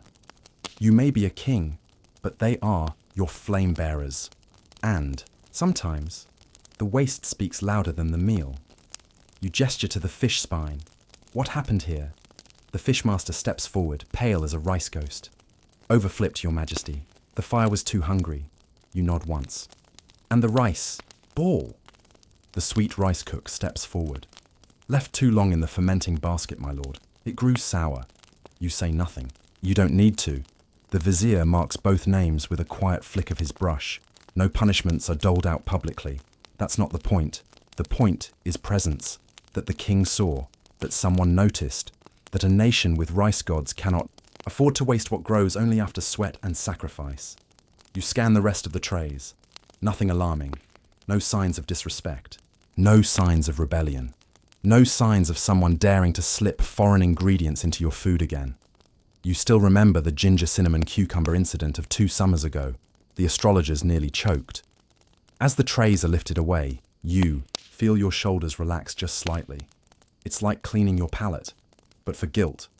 And just when you think it's over, the vizier says, "The kitchen master offers today's staff meal for your review, Your Majesty." Ah yes, the inverted dish. You love this one. Because while your morning began with sticky rice, black chicken, ancestral persimmons, and boiled frogs dressed like nobility, the kitchen staff ate something completely different, but connected. You're handed a small clay bowl. Inside, a mixture of broken rice, roasted eggplant, a dash of fish sauce, slices of omelette, and pickled bamboo shoots. Everything chopped finely, stirred together, and bound with a spoonful of yesterday's broth. It's humble, fragrant, perfect. You lift the bowl, scoop a bite, and eat. The flavor is astonishing, deeply earthy, salty. The tang of pickled bamboo is bold and wild, like a horse that refused to be broken. The rice is slightly crisp on the bottom, giving texture. The egg softens everything. It's not fancy. It's not delicate, but it's honest. And for a moment, you are not the emperor. You are a man eating leftovers made with love. You set the bowl down. "Very good," you say softly. In the corner, one of the cooks exhales audibly. Her eyes fill. She's barely 20. This was her first day. You think she'll sleep well tonight. Now technically your breakfast is over. In fact, it was over a while ago. The sun has risen high enough to peek over the southern palace wall. A few birds have landed in the rafters above. One of them lets out a long, leisurely chirp, as if mocking how long you've been chewing this day. But no one dares call it over until the final bell rings. And that bell isn't a bell at all. It's a bowl, a celadon bowl, cracked once and repaired with melted gold. It is brought to you on a cushion of indigo silk, handled only by the tea monk, the man who knows nothing but silence and steeping. Inside the bowl, sweet black sesame soup, swirled with coconut cream, and a single edible flower. This is the farewell bite. Served warm, thick, sticky. It is not a dessert. It is a closing, a period at the end of a sentence written in shrimp paste and fish sauce and salt. You lift your spoon and stir once. The sesame paste clings like night to silk. You scoop, sip, and everything pauses. The soup is deep, nutty. It wraps your tongue in a blanket of sugar and ash and oil. The coconut flirts at the edge, pulling the bitterness back just in time. It is slow, heavy, thoughtful, the way a morning should end. You sip again, and you remember, this bowl was once broken, dropped during a fire in the lower kitchens. Rather than discard it, the monk repaired it, with gold. "Imperfection remembered," he said, "and honoured." You run a finger along the golden crack and think, so am I. The kitchen staff departs, the trays vanish, the morning fades. And the emperor, he is full, he is awake, and he is quietly, stubbornly, gloriously human. The golden crack in the celadon bowl still glimmers faintly as it's carried away, lifted as carefully as a crown, though perhaps more sacred. You watch it disappear behind a velvet screen, the final image of your morning's procession. Everything has been served. Everything has been seen. The court scribes are now quietly documenting the last rituals. And yet, your stomach sighs, not from hunger, but from work. You've eaten across dynasties this morning, walked memory lanes paved with banana leaves, and weighed decisions with each bite. But even as the flavors of the final black sesame sip fade into your breath, the palace is far from still. Because now you're due for your morning inspection tour. Yes, still before noon. You stand slowly, brushing invisible wrinkles from your robe. Your legs carry the subtle resistance of fullness, that post-congee weight that threatens to anchor you to the cushions, but duty never digests itself. As you step outside into the garden paths, the sun greets you like a curious onlooker, high, proud, and mildly nosy. Cicadas buzz from the bamboo groves. Somewhere, A monkey chatters from a mango tree just outside.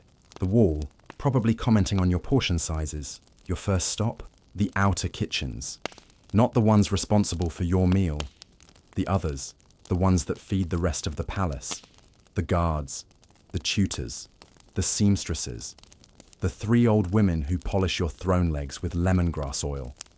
Every one of them eats from these fires. You make your way down the side passage, flanked by flowering vines and carved stone lanterns. The scent hits you before you arrive. Burnt rice, fish sauce, and ash. It's not unpleasant. It's real, honest. It reminds you that the palace breathes even when you don't see it. The kitchen matron is already waiting. A woman shaped like a mortar pestle, with arms hardened by stirring broth and discipline. She bows without ceremony. "You're early," she says. You raise an eyebrow. "You're late," she smirks. And for a moment, you're not king and cook. You're just 2 people who respect each other's right to a hot breakfast. She leads you past steaming pots, busy cooks, and clattering dishes. Here, no one pauses to gawk. They're too busy cooking to care. Bowls of chopped shallots, garlic, salted river snails, and broken rice line the counters like musical notes. Someone is kneading dough with one hand while shoeing a chicken with the other. Then you see it. The giant clay oven, its mouth wide open, smoke curling like a ghost with no plans to leave. Inside, rice pancakes are being fired. Ban xeo, made with turmeric, coconut milk, and bits of shrimp. You watch as a cook flips one with the confidence of a man who's burned his fingers so often he no longer feels pain. The matron cuts a small piece and offers it to you on a leaf. You take a bite. Crunchy, fragrant, slightly oily, but in the comforting way. The shrimp gives just the right salt. The turmeric sings. You chew slowly, nodding. "It's for the guards," she says. "They'll be posted in sun all day." You nod again. The food matches the job. Next, she shows you the bitter melon stew, stuffed with minced pork, glass noodles, and mushroom paste. You've always hated bitter melon, but the staff loves it. They say it cools the blood and reminds the tongue not to brag. You take a spoonful anyway. Yup, still awful. Still grounding. "Anything you need changed?" she asks. "No," you say. "But add ginger. The stew tastes like gossip." She laughs out loud, more than she should. You don't mind. She's earned it. As you step back out into the daylight, the smell of the outer kitchens follows you like a humble perfume. You pass by a group of children chasing a stray chicken. A court artist sketches the jasmine vines climbing the western wall. A monk is dozing under a Bodhi tree, mouth open, likely dreaming of tofu. It's almost peaceful, until the vizier returns. He appears with the energy of someone who's read too many scrolls and had too little sleep. He bows quickly, already speaking before his spine straightens. "Your Majesty, the delegation from the mountain province has arrived. They bring gifts, food gifts." "Of course they do." You nod. "Let them in. And send water first. They've travelled far." Moments later, you're seated again. This time beneath the stone eaves pavilion, a shaded terrace lined with hanging orchids and small wind chimes carved from hollow bamboo. The mountain delegation approaches. 3 men, 1 woman, all in dark, indigo robes, worn from travel, faces browned by sun and wind. They carry food wrapped in leaves, bound in vines, and packed in baskets made from reed and river rush. This isn't food for the table. This is food with purpose. Gifts that whisper of alliance, protection, and very specific expectations. The first gift, a jar of wild honey, thick and dark as treacle, gathered from cliffside hives where bees sting, first and question later. The second, bundles of salt-cured venison, rubbed with mountain herbs that smell like pine and something vaguely medicinal. The third, forest mushrooms, dried and packed in rice straw, the kind that may or may not be slightly hallucinogenic. Historians still argue whether kings actually ate them or just gifted them to rivals with a smile. And the fourth, A surprise. A stone bowl filled with pickled ants. Yes, actual ants. They shimmer red and black, soaked in brine, chili, and fermented. Plums. You're told they aid digestion. You're also told they bite less when dead. You lean in. They smell sharp, metallic, like regret mixed with tamarind. You pick one up with chopsticks. Just one. You pop it in. It crunches. Then it sings. Bright, sour, insistent. Like a citrus fruit got tired of being quiet and hired a band. You cough slightly. Your Majesty, the envoy asks, concerned. You wave a hand. It's lively. They grin, and you understand. This is more than a gift. It's a test. You smile. We accept your gift. But next time, send pickled peace instead. They laugh. The kind of laugh that shakes tension loose like dried leaves in wind. And so the morning folds into itself once again. Rice pancakes, bitter melon, wind chime diplomacy, and ant pickles. You rise from your cushion. The delegation is dismissed with honor. A small bird hops near your foot and blinks at you, probably wondering if the ants are still available. The vizier bows. Your Majesty, it is almost midday. You sigh. Finally, then let the bells be struck, and across the palace, 3 clear tones ring out, long, slow, final. The morning is over, the breakfast ended, and somewhere in the shadows of the ancestral altar, a ghost burps. You've earned your rest, or at least your second robe. The final bell hums across the palace like a river sighing through reeds. 1, 2, 3 low tones, each rolling over tiled rooftops, beneath jasmine arches, and through carved corridors like the voice of an invisible giant saying, "Enough, breakfast is done." But for you, the Emperor, nothing is ever truly done. Not even digestion. As you rise from the stone eaves pavilion, your robe rustles softly. Still heavy with morning ceremony, fruit stains, and the ghost of pickled ants clinging. Somewhere behind your molars. The vizier walks a few paces behind you, already flipping open a scroll and muttering about canal tax adjustments. You pretend not to hear, because now, finally, it's time to change robes. Yes, it's a whole event. Your breakfast robe, richly embroidered, with gold thread dragons curling around lotuses, is no longer appropriate. It has fulfilled its duty, absorbing incense smoke, reflecting morning light, making you look wise while chewing chicken. But now comes afternoon silk, lighter, simpler, signaling readiness for business, even if your mind is still replaying the shocking crunch of citrus-soaked ants. You step into the changing chamber, a quiet room lined with woven screens and bowls of water laced with crushed mint. The air is cool, clean. The hum of the palace dulls into silence. 3 eunuchs greet you, bowing as they prepare your next outfit. It's not showy, this robe. No phoenixes, no roaring tigers. Just flowing blue silk, embroidered with pale white bamboo shoots. Bamboo, because it bends, but never breaks. You remove the morning robe slowly, 1 layer at a time. Off comes the outer red silk, then the dragon thread underrobe, then the linen wrap beneath. Each piece folded with precision and reverence, placed in cedarwood boxes laced with clove pods to deter moths. A silver bowl of jasmine-scented water is placed before you. You dip your fingers, then splash your face. You don't towel off. You let it dry on your skin, a ritual cooling to cleanse. The mind before the weight of state affairs returns. They help you into your new robe. It feels like air, like forgetting. You take 1 deep breath. The day has begun again, but before you step out, you pause. Because in the corner of the room stands a serving tray, unannounced, modest, simple, and you already know what it is. Afternoon palate wipes.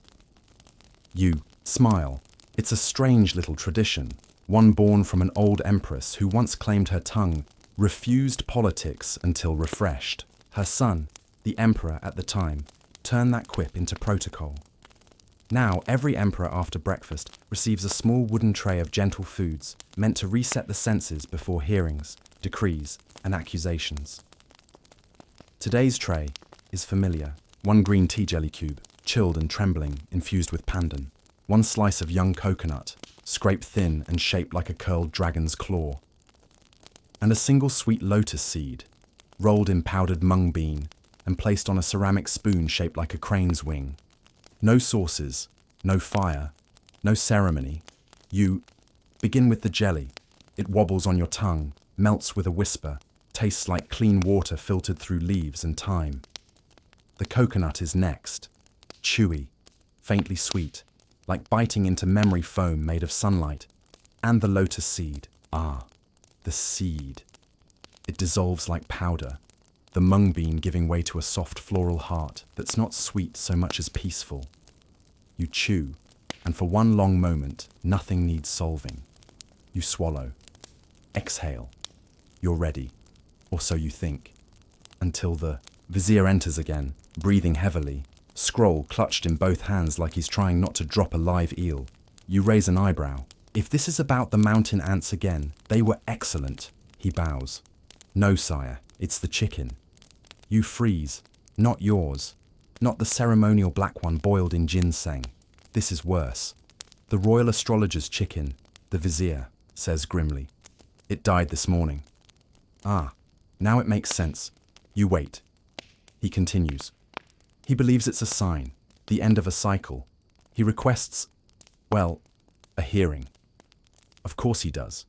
You pinch the bridge of your nose. In your kingdom, people die, crops fail, rice dries up. But when a chicken dies, the palace spins into panic like a spider discovering it's stepped in soup. Let him in, you say. A few moments later, the astrologer enters. Thin, aged, wild-eyed, dressed like a fallen star.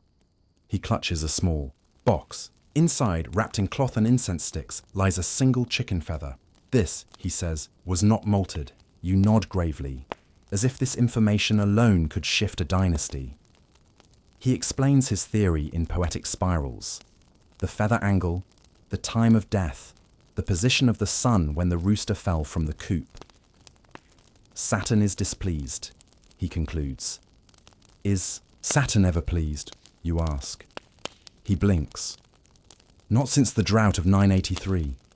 You wave the vizier closer and whisper, send him rice, good rice, jasmine, and a duckling. A live one. Yes, preferably cheerful. The astrologer bows, satisfied that his cosmic warning has been heeded, and exits with the dignity of a man who believes he just saved the nation. You exhale. One robe lighter, one astrologer soothed, one duckling probably very confused, and now, you hear the soft footsteps of your inner attendants approaching. No scrolls, no ink, no petitions, just soft voices and steady hands.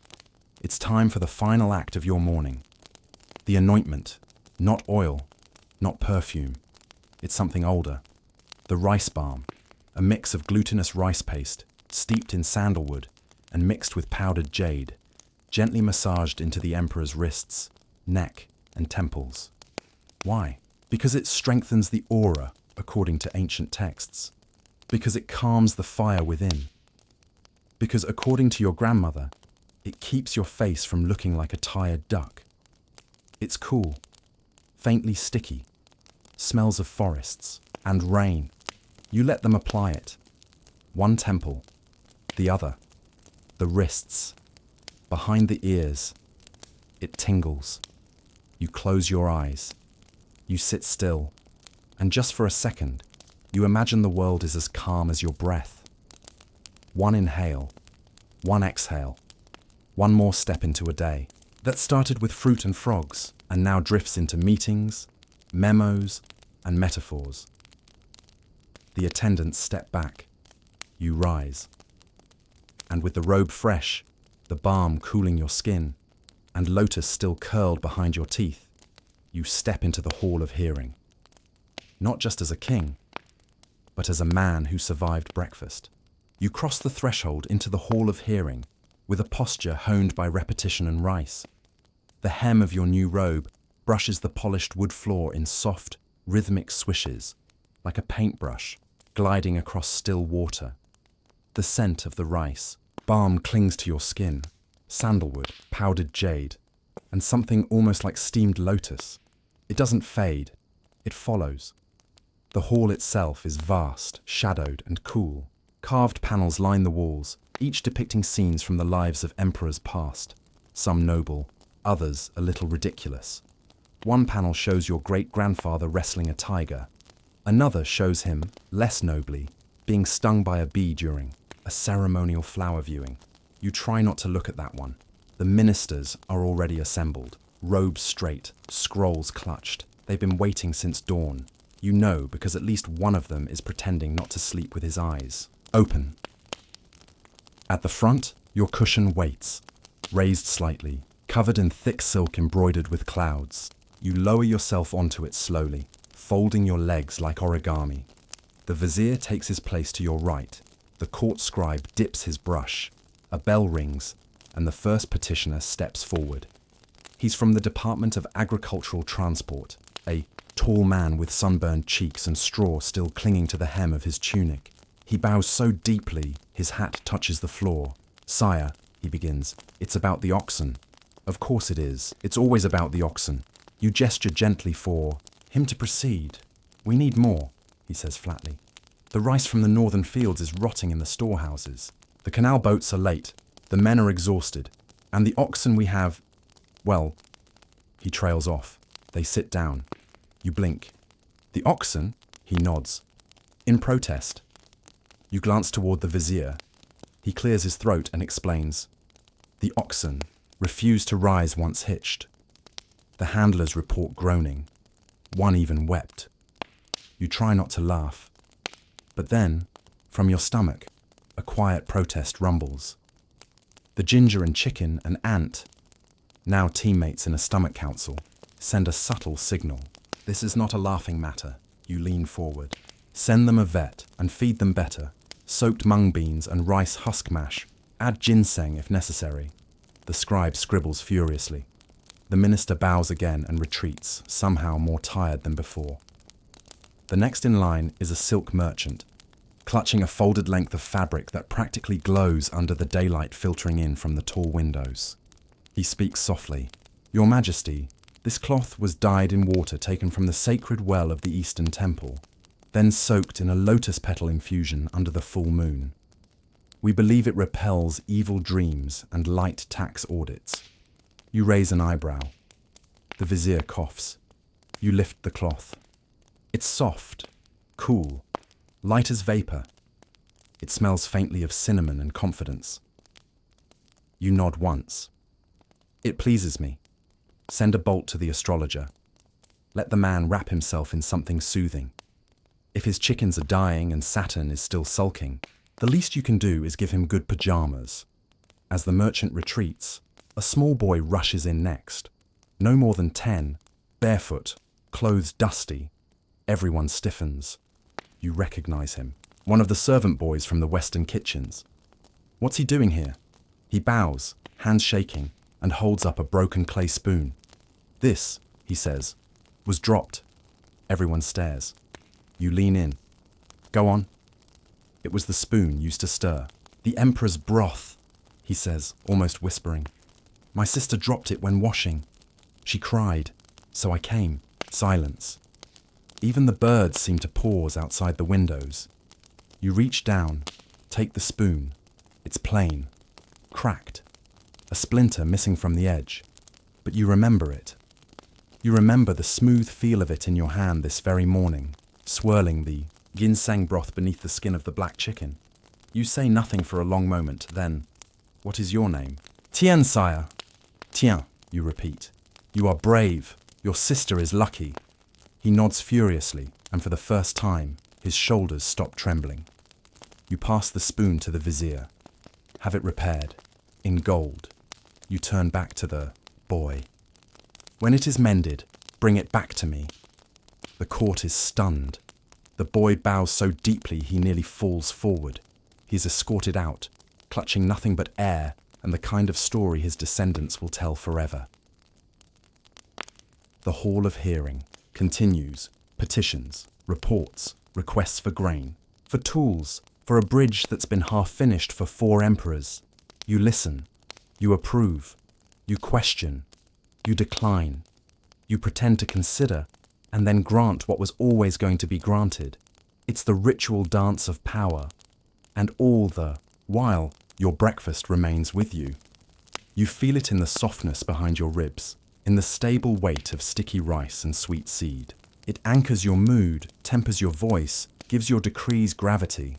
Some kings wage war on empty stomachs. You prefer to rule with congee calm. Near the end of the session, a court musician appears, not with a petition, but a gift, a new composition. It's titled, "The Emperor Eats with the World." You arch an eyebrow. And what does that sound like? He smiles shyly and raises his instrument, a monochord zither. He draws the first note. It's soft, deep, echoing. And then it rises, high and wandering, like steam escaping a pot lid. Each note carries the sound of spoon-meeting bowl, the hush of kneeling cooks, the rustle of mango leaves, the chatter of banana-sated elephants. It is the sound of morning as memory. You close your eyes, and suddenly you are back at the breakfast table. You are cracking the duck egg. You are sipping lotus tea. You are chewing frog with quiet defiance. You are feeding a sugarcane bundle to your elephant. You are whole. When the final note fades, no one claps. They just breathe. And you, in that breath, find yourself again. Not just king, but vessel. For rice, for ritual, for rhythm. And for now, you are full. You rise. The hall bows. You step out into sunlight, and the mango tree whispers your name. The sunlight outside hits you with the softness of silk warmed on a brazier. Your pupils narrow slightly as the full strength of the late morning pours itself over the palace like honey left in the sun. The air smells of baked tile, blossoming champaca, and a hint of whatever fish the outer kitchens are starting to smoke for lunch. And even though you've just come from the Hall of Hearing, even though you've approved 37 scrolls, redirected a canal budget, and mended a spoon with gold, you are, impossibly, still in the long tail of your breakfast, because now comes the part no one ever talks about, the diplomatic morning meal. No, not another course for you. You've had your fill. This one is for someone else, someone invited, someone important enough to sit close, but distant enough to never be entirely trusted. You know the feeling well. This morning's guest, a lord from Champa. You don't remember his full name. It's long, melodious, and full of those poetic turns that make your tongue ache after the 3rd syllable. But he's important, a trade envoy, possibly a spy, almost certainly a man who knows the price of pepper better than his own children's birthdays. He's been housed in the southern guest quarters for 2 days, and today he will dine in your shadow, a tradition as old as diplomacy itself. You walk toward the Moon Garden Pavilion, where the guest table is already prepared. The scene is meticulously set. 2 low cushions, one for him, one slightly higher for you. Not that you plan to eat again, but the seat is a reminder of your altitude in the pecking order. The food, however, is identical on both sides. A shallow porcelain bowl of rice porridge with banana blossom, a small skewer of grilled river prawn, brushed in tamarind glaze, a cluster of fermented rice cakes, sliced into triangles, their surfaces glistening with sugar and shredded coconut, a chilled drink of young rice milk, scented with pandan and served in a clay goblet, and in the center of the table, just slightly off to the side, a single slice of pickled mango, dark and glistening with chili and sugar. It's not part of the meal, it's part of the test. The Champa Lord enters. His robe is fine but functional, dyed in indigo, belted in woven silver. His face is lined, either from age or scrutiny, and his hands are too clean for someone who claims to oversee pepper shipments. He bows. You bow slightly in return. Your nod is like a curtain being drawn. The meal has begun. You don't speak. That's the rule. The first 10 minutes are spent in silence, each man watching the other chew. He lifts the porridge spoon slowly, tastes, nods. His expression doesn't change, but his shoulders ease. That's good. Banana blossom porridge is tricky, too bitter, and it insults, too sweet, and it suggests you're trying too hard. You watch as he selects a prawn next. He sniffs it, smart, and takes a bite. The tamarind glaze sticks slightly to the edge of his lip. He wipes it away so discreetly, you almost respect him for it. You sip your rice milk. He mirrors you. The chilled drink is mildly sweet, slightly earthy. It tastes like the first hour after a monsoon ends. Cooling, restorative, just exotic enough to show effort, but familiar enough to keep him from asking what animal it came from. And then he sees the mango slice. He hesitates. Just a moment. You watch his pupils twitch. He knows this isn't just garnish. This is bait, or gift, or warning. In the court of Jai Viet, the mango slice speaks. If he eats it first, it shows eagerness, possibly desperation. If he ignores it, it could be seen as disrespect. If he offers it to you, that's flattery, but risky. If he moves it aside, he's a coward. He does none of those. Instead, he says calmly, "I was told your mangoes are superior." You smile. Just a hint. Then taste and be sure. He picks it up with his fingers, bold, and bites. It's sour first, then heat, then syrupy sweetness that floods the palate like sunlight through shutters. He doesn't flinch. You sip your rice milk again. He finishes the mango and places the seed delicately on the edge of his plate. "The mango speaks of loyalty," he says. You raise an eyebrow. "Or revenge." He smiles. Some say they taste the same. You like him. Still don't trust him. But you like him. A servant brings in a final offering. A plate of dried beetle leaves, folded into tiny triangles, stuffed with roasted coconut, lime peel, and slivers of areca nut. A symbolic gesture. In your court, chewing beetle is not about pleasure. It's about truth. Supposedly, the act of chewing warms the throat, making lies harder to swallow. You both take one. Chew slowly. The bitterness spreads. The coconut sweetness follows, but never fully catches up.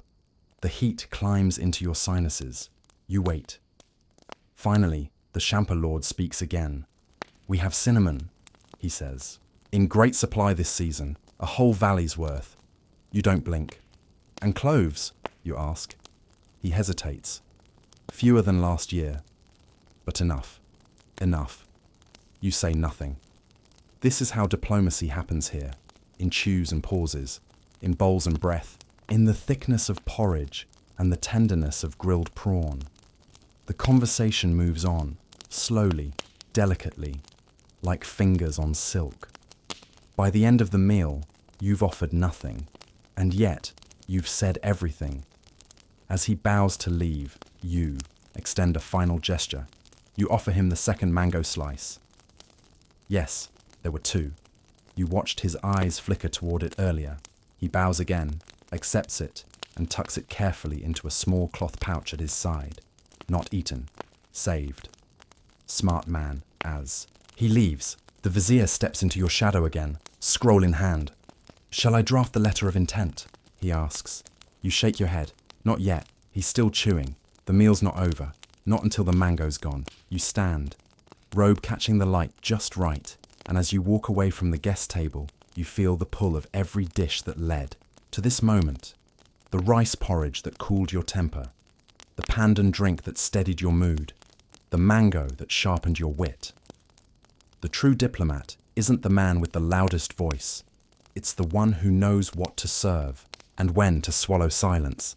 And you've been feasting all morning on more than just food. You've been eating power in spoonfuls and digesting it very, very slowly.